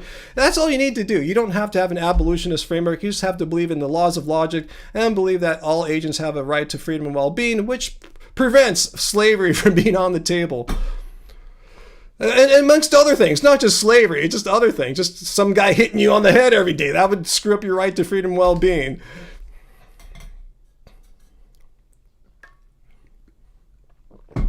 Okay, but anyway, moving on. Neil deGrasse arguments. Yeah, his are great. The vegetable space aliens and how vegans care more about trees than rodents or some shit like that. I've responded to his arguments. They're sad. And the sad thing about Neil deGrasse Tyson is I once respected him as a science educator, but that I think his arguments against veganism are really stupid. I always thought he was a smart dude. Maybe not a genius like Stephen Hawking, an astrophysicist, since that's what we're talking about there. But a really smart dude. But seeing his arguments against veganism has really brought him his my respect for his academic abilities down. Because if this is any indication of how good he is at academia, his philosophy sucks.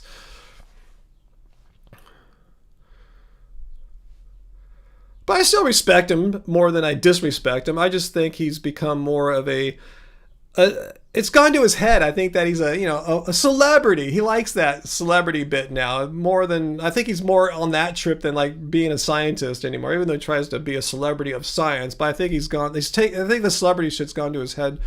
And it's just kind of made him a less rigorous scientist. But that's just my opinion. Not hating or anything like that.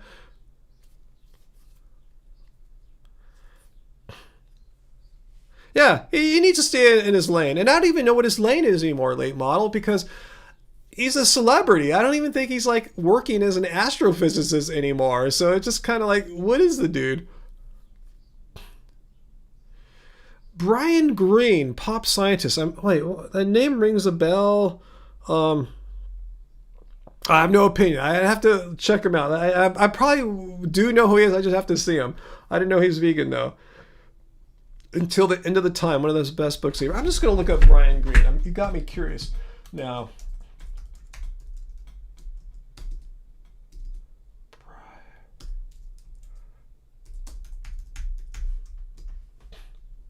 Oh, that dude. Yeah, he's the string theory guy, right? Yeah. Yeah, I don't really have much of an opinion of him, and I really don't think string theory is right from the bit I can tell. And this is not the opinion I arrived on my own, just from listening to other physicists describe the pros and cons, the strengths and weaknesses of string theory. It's really good at some things, like some of the math stuff really works out well, but it falls short in other areas.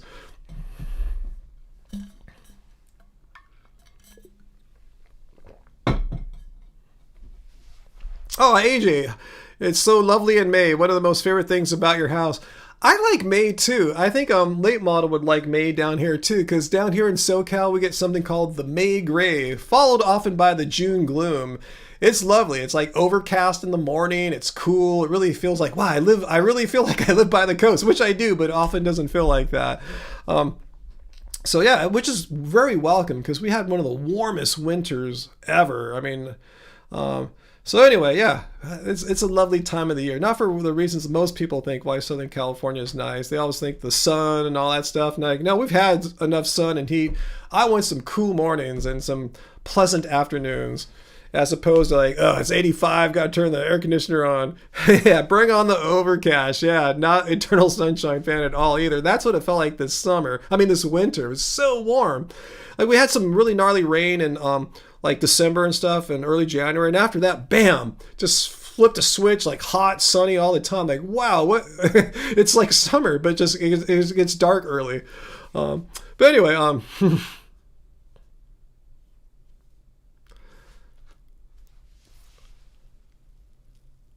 let's see. So what else you guys talking about there? How are we doing on time? All right, 7:30 about. Okay, just kind of curious. I've been blabbing and dealing with some interesting people today.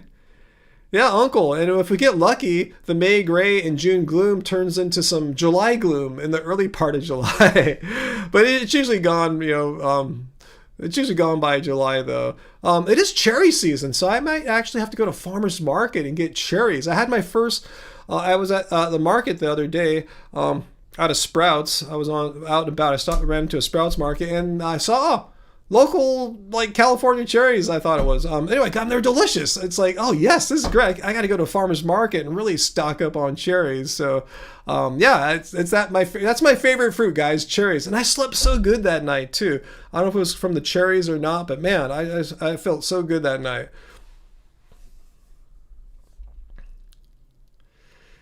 Theories of gravitation. I don't really know how gravity works or anything like that. I just assume it to be just one of the physical forces of the universe.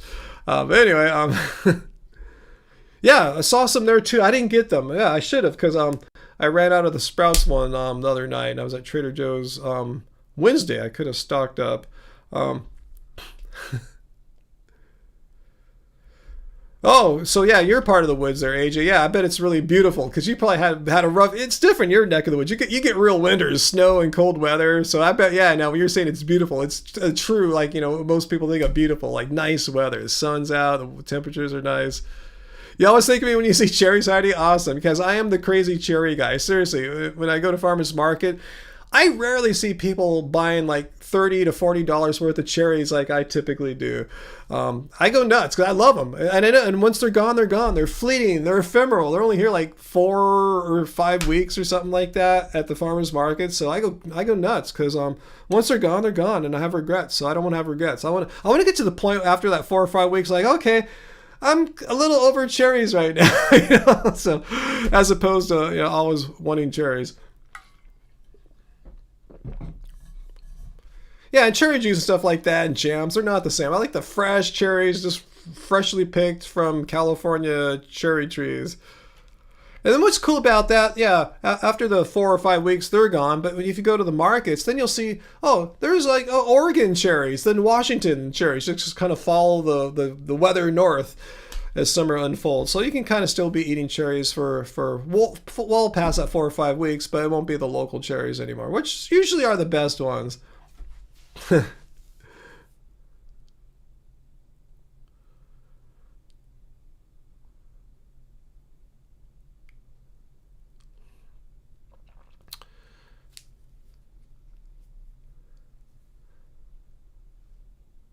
Wow, I didn't know you got being by the mountains, late model. That causes you guys to have thunder showers in the afternoons. I know that happens in some locations. I didn't know that's like that would work for you guys. Like that. Yeah, thunder showers are kind of scary.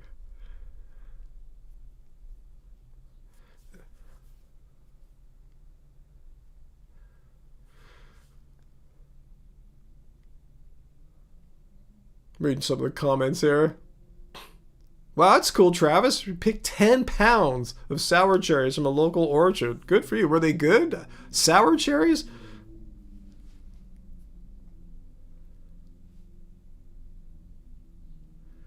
That's cool, Nikki. You watched a vegan surfer on YouTube do a grocery store haul and it helped you understand how much you could eat and enjoy, huh? Yeah, a lot of stuff in the supermarket you can totally eat, huh? People think we're so limited and restricted.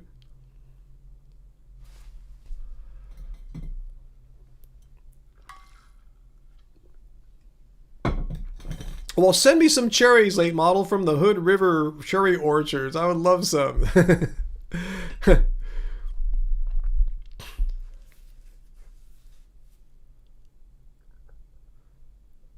Huh. Silken tofu into your smoothies, and that's late model suggestion. Good for you, Carmichael. I still haven't done that. Just put it right in, late model, and Carmichael, just don't cook it. Just get it out of the package, squeeze it out or whatever, and put it into your smoothie, like with fruit. Make sure I'm understanding this right. I mean, I'll check it out sometime. June, July, and August. I wish, Uncle, I wish August were foggy. That's like the peak of summer. It's the hottest. The August and September, they're sunny, they're hot, heat waves pop up then all the time. Those are like some usually like some of my least favorite months too. Like everyone's on vacation, tourists are everywhere. It's hot. It's miserable. I mean, evenings can be nice during the heat waves. You will go eat at night, go out, walk somewhere, sit outside. That's cool. Yeah, San Francisco weather, best in October. Absolutely. Yeah. That's when the fog is at its thinnest. Winter hasn't come yet. October is my favorite month for weather. Even here in Southern California, it's my favorite time for weather for all those reasons. It's still summer-like.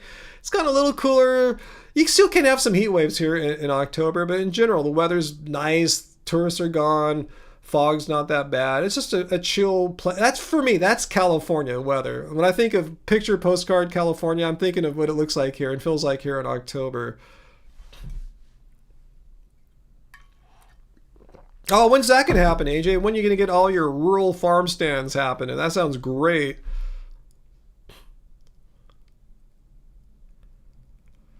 What's that, Uncle? You enjoy the heat even though It's not that hot at the beach. Yeah, you live in a great location. We're so envious of where you live at, Uncle. When it'll be like 90 here, we'll look at the weather apps. Oh man, it's only like 71 where Uncle's at. So lucky. Or maybe 81, but it's still a lot cooler where you're at than we're at. So yeah, we live in one of the hottest beaches. We live in the hottest beach in Southern California, and Uncle lives on one of the more pleasant ones. I don't like hot weather. I really don't.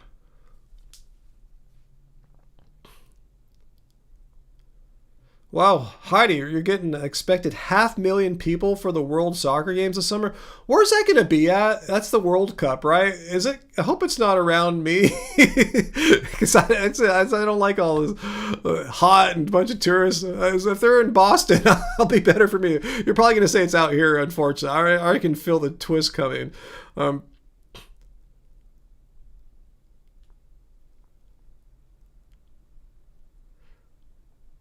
Okay, all those farm stands are going to be out in the summer. Yeah, peak summer months are aging, huh? June, July, August, September. Nice. Well, stock up like I'm going to try to do this weekend. If I can swing out between Mother's Day and all that, go to my farmer's market. Ooh, didn't mean to clap right there. Oh,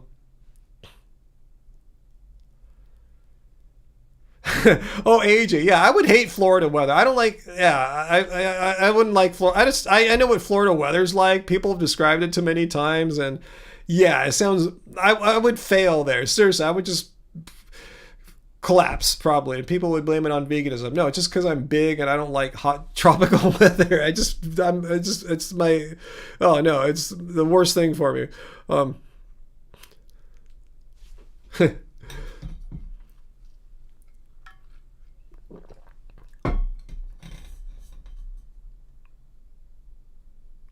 Yeah, late model. I'm kind of with you there too. If it's cold, you can warm up, put more layers of clothes on, stuff like that. But when it's cold, when it's really hot, like a big gnarly heat wave, it's lasting 4, 5, 6 days. It's hard to cool down if you don't have the right stuff. You just can't go hop in a cold tub over and over again. So yeah, AC is the only way to really get out of it, or live in a cool coastal climate like Uncle does, which offers a lot of relief. But yeah, it's hard to cool down when it's constantly hot. So that's why, yeah, I'm not a big fan of hot weather.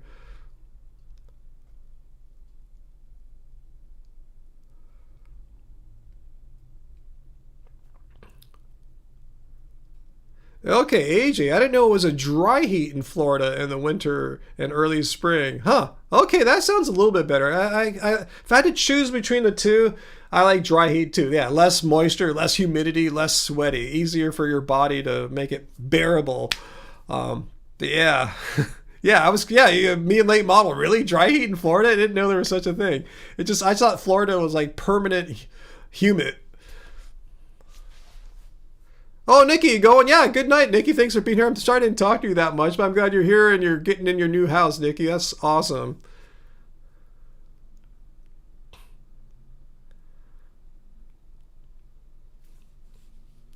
Yeah, Uncle points out one reason why Long Beach is so much warmer than where Uncle's at, where like in more of the Hermosa Beach area, is that there's this big, tall peninsula mountain-like thing. And it blocks the cool ocean breeze between Uncle's house and my house. The way the wind direction comes off the ocean, there's this big mountain range right in the path, so it makes us drier and warmer. You have to go further south from us to like maybe Huntington Beach, where you get out of that wind shadow of the Palos Verdes Peninsula, where the natural sea breeze is natural again.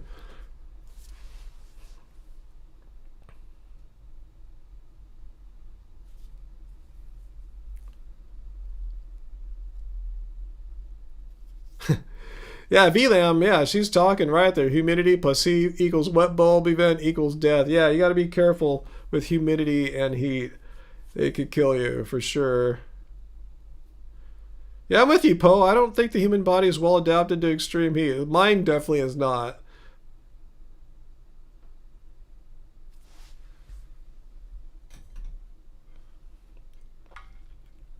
After you're living out for 6 years, it makes the Bay Area feel humid. Well, it is. Bay Area is right on the coast. You got all that moisture coming in off the Golden Gate, the Pacific. Yeah, so yeah, you're more inland. You have mountain ranges there to block or absorb some of the humidity.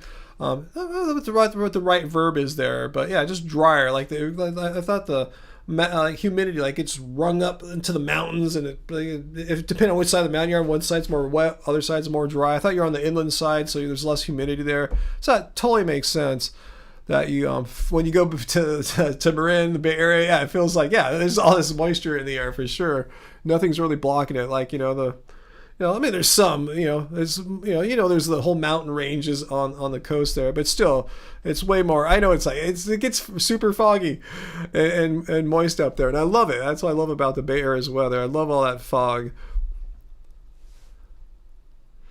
What's that, Heidi? Your cousin's husband used to surf in Huntington Beach. Awesome. Yeah, that's Surf City, surf capital of California. Even though Santa Cruz is claiming they're the surf capital of California. So there's some kind of like feud, as I understand it, between the two cities as to who's really the surf city or surf capital of California, Santa Cruz or Huntington Beach.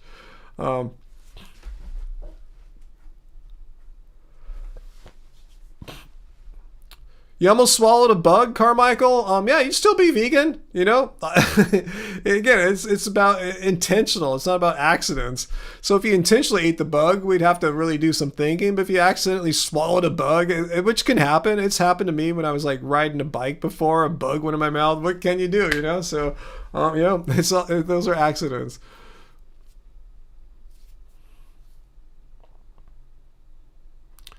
Yeah, Hermosa, where Uncle's from, it has a big surf history. That whole South Bay has a lot of surf history.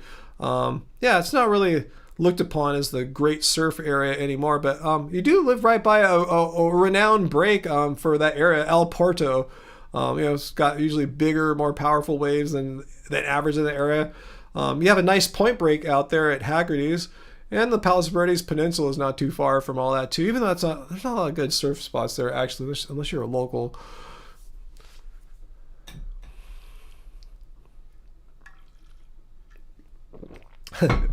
No, I know you're kidding, Carmichael. I just thought I'd bring that up. A lot of people get all like serious about like, ooh, eating a bug accidentally, you're still vegan. Yeah, you totally are.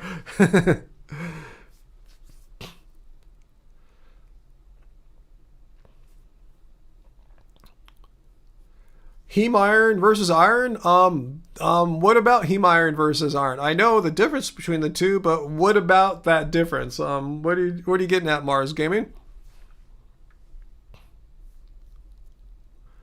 Yeah, but Vegan Anthem's totally right here. I'm going to agree with Vegan Anthem 100% on this. Yeah, viewing the insect as a resource would make you not vegan. Yeah, totally see that because you're seeing the animal as an object to be exploited for your personal gain. So yeah, he or she is absolutely right in this case.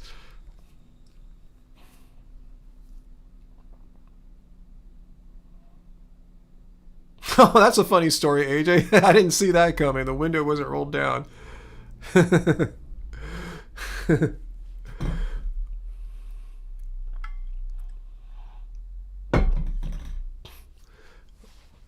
Mars Gaming says that people say heme iron is superior. Is that what you're saying, or are you just telling me that some people say that? Because some people will argue that non-heme iron is superior, and they have good reasons.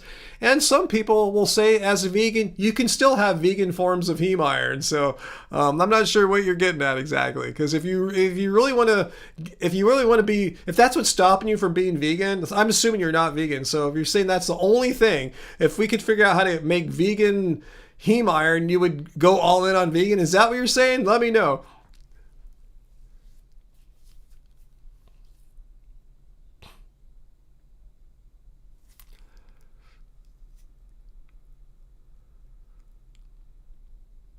All right, you guys are having some nice little discussions in there. I'm starting to feel pretty tired. Let's see, 7:42 on my end here, probably 7:43 when you guys see this with a little delay, the latency. But yeah, I'll play in this a little early. Yeah, I tell you, this is the hardest basketball I played in a while, so I'm starting to feel pretty chill. I'm starting to feel hungry again. I guess because I burned so many calories, I'm just like, I just want to eat. Even though I ate like a couple sandwiches right before this live stream, and we didn't make any Tuscan kale pilaf for tonight, so I'm not sure what we will do. I have a couple ideas. I'll see what we can do.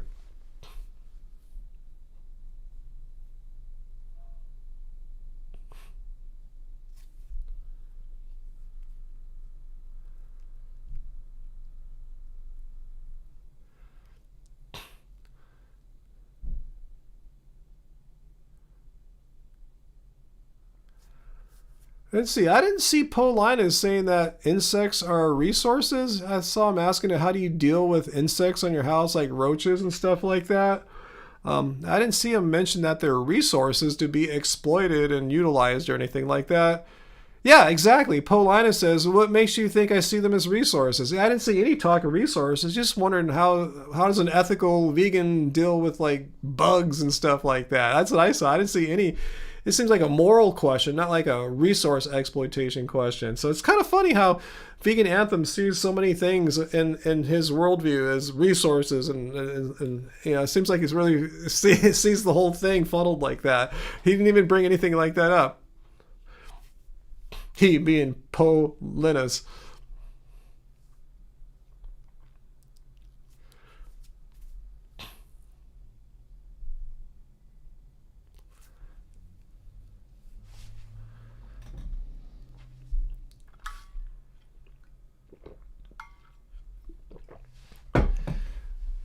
Let me stretch a little bit here. Your vegan cult leader's getting old, man. I'm 59 next month, guys. I can't believe it. Anyway, ooh,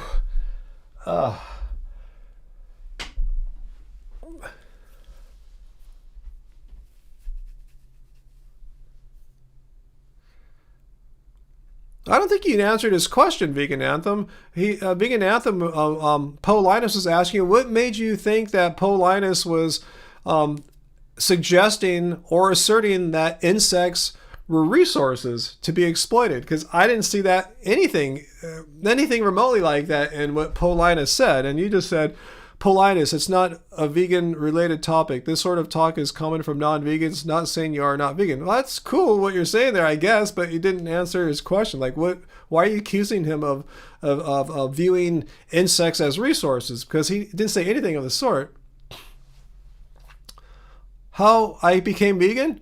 I realized that I didn't have to have animals killed for me in order to live. I was taught that my whole life, you know, parents raised you a certain way and you got to eat all this stuff.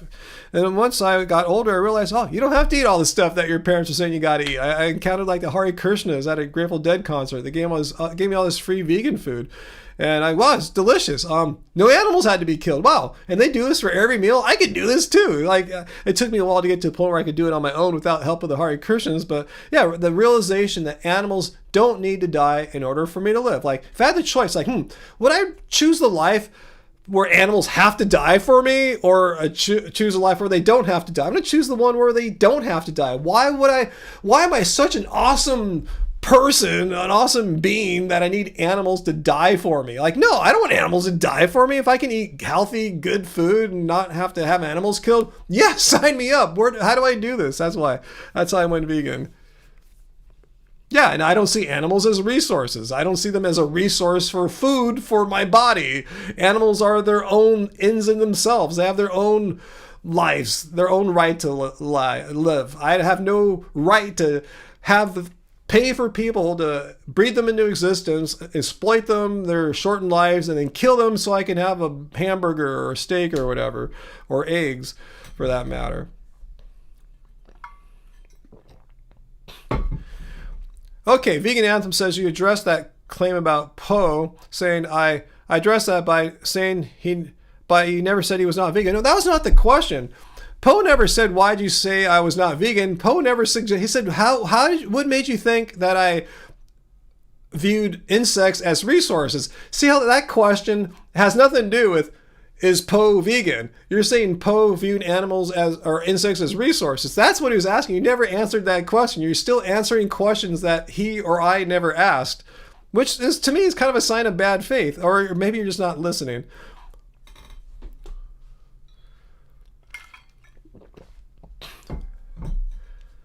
I don't know if the definition, you can try to define vegan as that.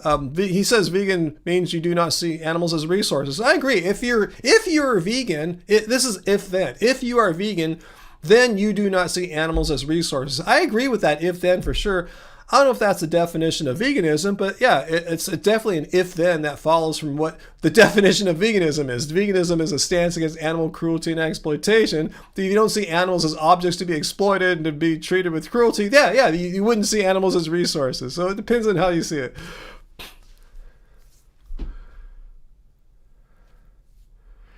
Yeah, I'm with Poe Linus again. Yeah, Poe Linus saying, that's very clear to me. But I just don't understand why asking about dealing with bugs in one's home makes me someone who treats them as resources. Exactly. I don't see the question there. I don't see the connection there either. Oh yeah, I forgot to hit the bell, huh? AJ, when I read the definition of veganism there.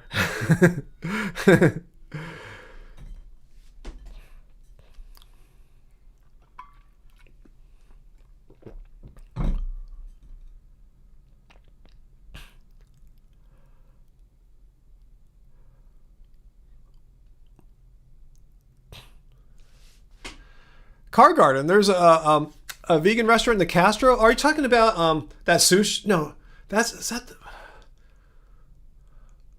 where?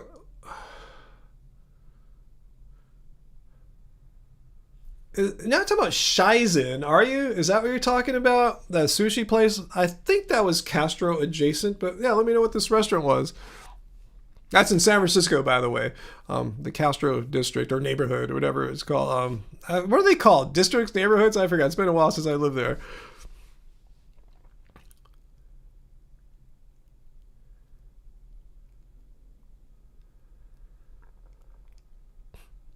Yeah, cheese of the mouth. There is some argument to say that heme iron is so easily absorbed by the human body, that presents its own problems for human cellular health or blood health or whatever. I'm not a doctor or anything like that. But yeah, that's the argument I've heard too. Not to say all heme iron is bad. I'm totally fine with getting heme iron whenever I eat like an Impossible burger or sausage or whatever like that.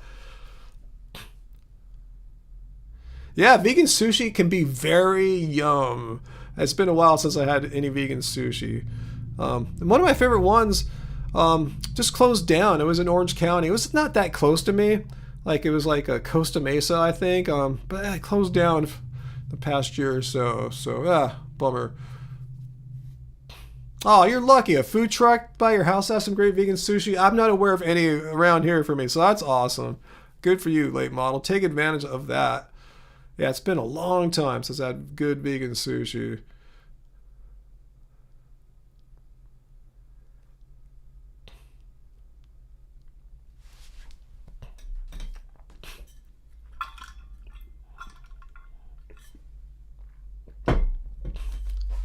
Let's see. I mean, see what Blood Rose said to the vegan anthem. That is why we see it as not only diet, but clothes, entertainment, transport, testing, etc. And Vegan Anthem says that is only about not seeing them as resources also. Okay, Kargan. Shizen is the vegan sushi in the Mission District. That's what I thought. Now, I kind of remember being more in Mission, though. The one time I went to Shizen, which was a while ago, because you guys know I'm going to be 59 next month. I went to Shizen on my 50th birthday. That's where I spent the night celebrating my 50th birthday. The night before, I saw John Mayer play at Staples Center. Next morning, got on an airplane, flew up to San Francisco, and got our place that we used to like to stay at back then in Lower Haight. And yeah, we went to Shizen for my 50th birthday. We made a vlog about it. And the funny thing is the hostess there at Shizen, she knew who we were. So she was really cool and gave us all sorts of great advice. And I think she brought some special stuff out.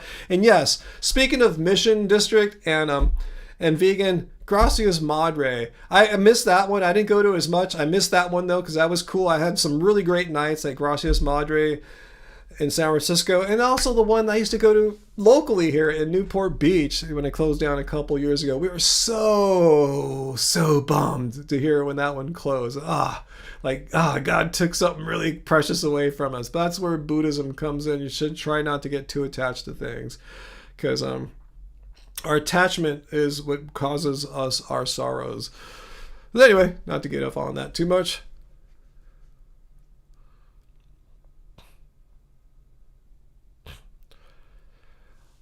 Okay, so Vegan Anthem and Poe Linus are saying, Vegan Anthem saying to Poe Linus, I am saying that the movement was warned against including noise like cruelty. I don't think there's anything inherently wrong about being someone who views animals as being worthy of having inherent moral rights and wanting to do something about that, not eating them for moral reasons. I don't think there's anything to bring up cruelty and exploitation. I honestly don't see how I'm doing any disservice to animals by saying, yeah, I'm against animal cruelty and exploitation. Sure, I don't see animals as objects, as property, as resources for humans to exploit, but I'm also against animal cruelty for its own sake, So I guess you could say if you're treating animal cruelty, you're treating it as a resource. Not necessarily. You just could be cruel to an animal. You just can go out and not own an animal and start hunting, right? You can kill an animal.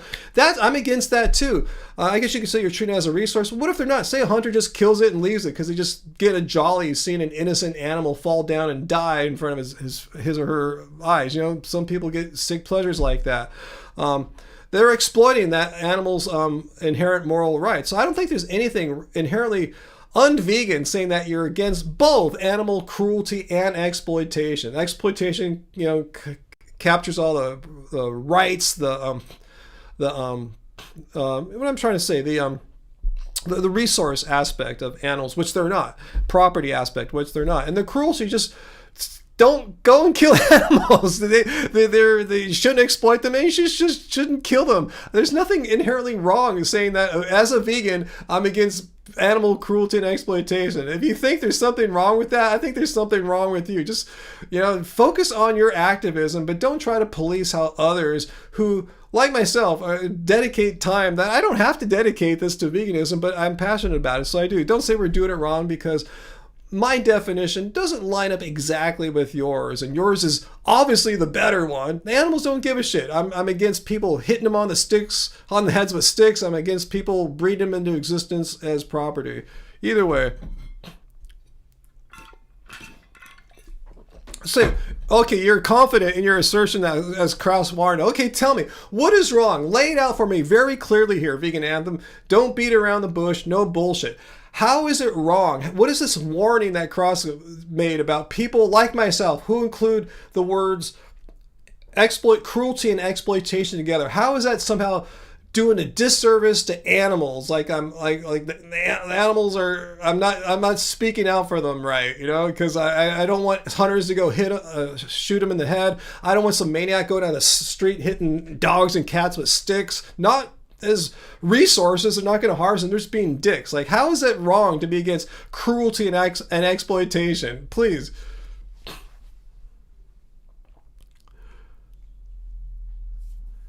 Yeah, but I'm with you, late model. Yeah, I respect people who own restaurants. Really, it's a really hard job. You're there. I see like the guy who owns Paul, who owns the vegan Italian restaurant down the street here. He's there all the time, like probably 80-hour weeks. There in the morning, afternoon, evenings. It's a gnarly job. Yeah, you're married to it. It's your life. It's rough. And most restaurants fail. So people put in all this time and work, and most restaurants don't succeed. So, but that's why I want to support them. I don't want them to fail. I want them to be here. I like what they're doing. I like them as people. I like how they're bringing Italian Campagna culture to Southern California. I think it's totally amazing. Well, why is it wrong to say I'm against animal cruelty and exploitation? You got to tell me that I'm doing something wrong. Like, why ought I not say animal cruelty and exploitation? What is the reason? What is the harm? You have to give a reason, not just say that Leslie Cross said so. That's not reason giving. That's in moral philosophy, to say something ought be or ought not be means reasons giving. So what's the reasons? What is the compelling reason why I can't say animal cruelty and exploitation? Just curious. I have never worked in a restaurant before, late model, but yeah, you've worked in them. I've been close with restaurant workers and owners to know, wow, I respect that job. It's dedication, but it's something I definitely don't want to get. I don't want to be a part of. Just too risky of a business for me. No, I didn't say I made it about cruelty. I'm against cruelty and exploitation. And is known as the logical operator. It conjoins one proposition or idea with another. I'm against cruelty and exploitation. I'm against both. I'm against animal cruelty and animal exploitation. Why is that wrong? If I see a human being cruel to an animal, I'm against that. And if I see animal exploitation, I'm against that. I don't see why it's wrong for for me to both simultaneously be against animal cruelty and exploitation? You haven't given me a reason yet. Yeah, I agree. It's not about me, but I don't think there's anything wrong for me to say I'm against animal cruelty and exploitation. And it's not, yeah.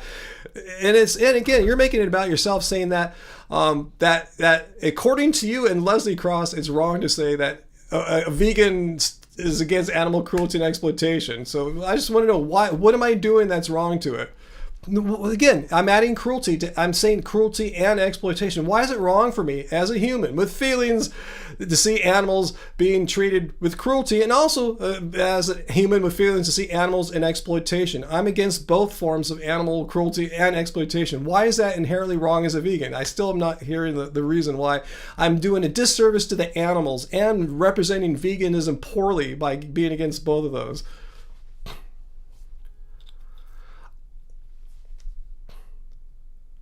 Well, that's your assertion. You're assuming and asserting that if I say I'm against animal cruelty and exploitation, that I'm somehow subtracting or maybe even eliminating that animals have inherent rights. And I completely disagree with that assertion. 100% disagree. I've made arguments. I've made a video how animals have inherent moral rights.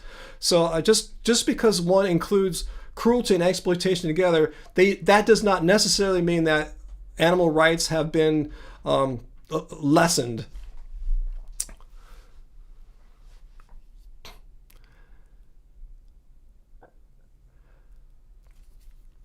It is the TVA show. Hey, we're gonna time you out. Actually, I'm gonna time us all out. It's Friday night. I gotta get going. I'm hungry. I'm tired from my gym stay today.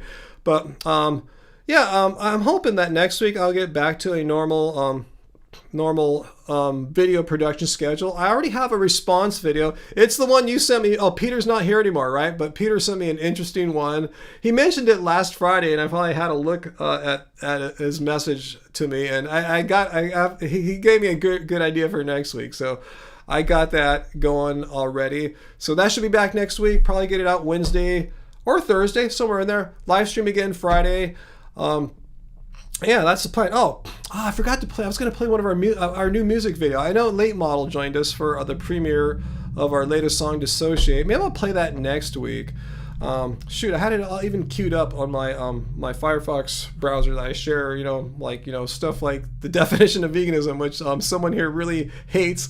But anyway, maybe I'll try to remember next week and not get caught up in the long discussion here with TVA. All right, guys. So thanks for coming again for a Friday live stream. Thanks specifically to AJ, Sorry Bro, Carmichael, and Late Model for your super chat tips. And yeah, I'll try to get out soon and be able to take my wife out and have a nice little afternoon or evening out with some great food, wine, and company. So thank you guys so much for all your support, and everyone just for being here with me. Appreciate you guys spending your time, your Friday nights or your Saturday mornings with me, talking about any and all things vegan. I love this great community that I've built up, and we're not going to let anyone try to poop on us and make it worse. So thank you, everyone. Much love to you all. Have great weekends. Have great Mother's Days if you have mothers, or if you're a mother yourself, guys. Or gals. All right, guys. Much peace. Much love. Peace to you all. Remember, it doesn't suck being vegan. Bye, everyone.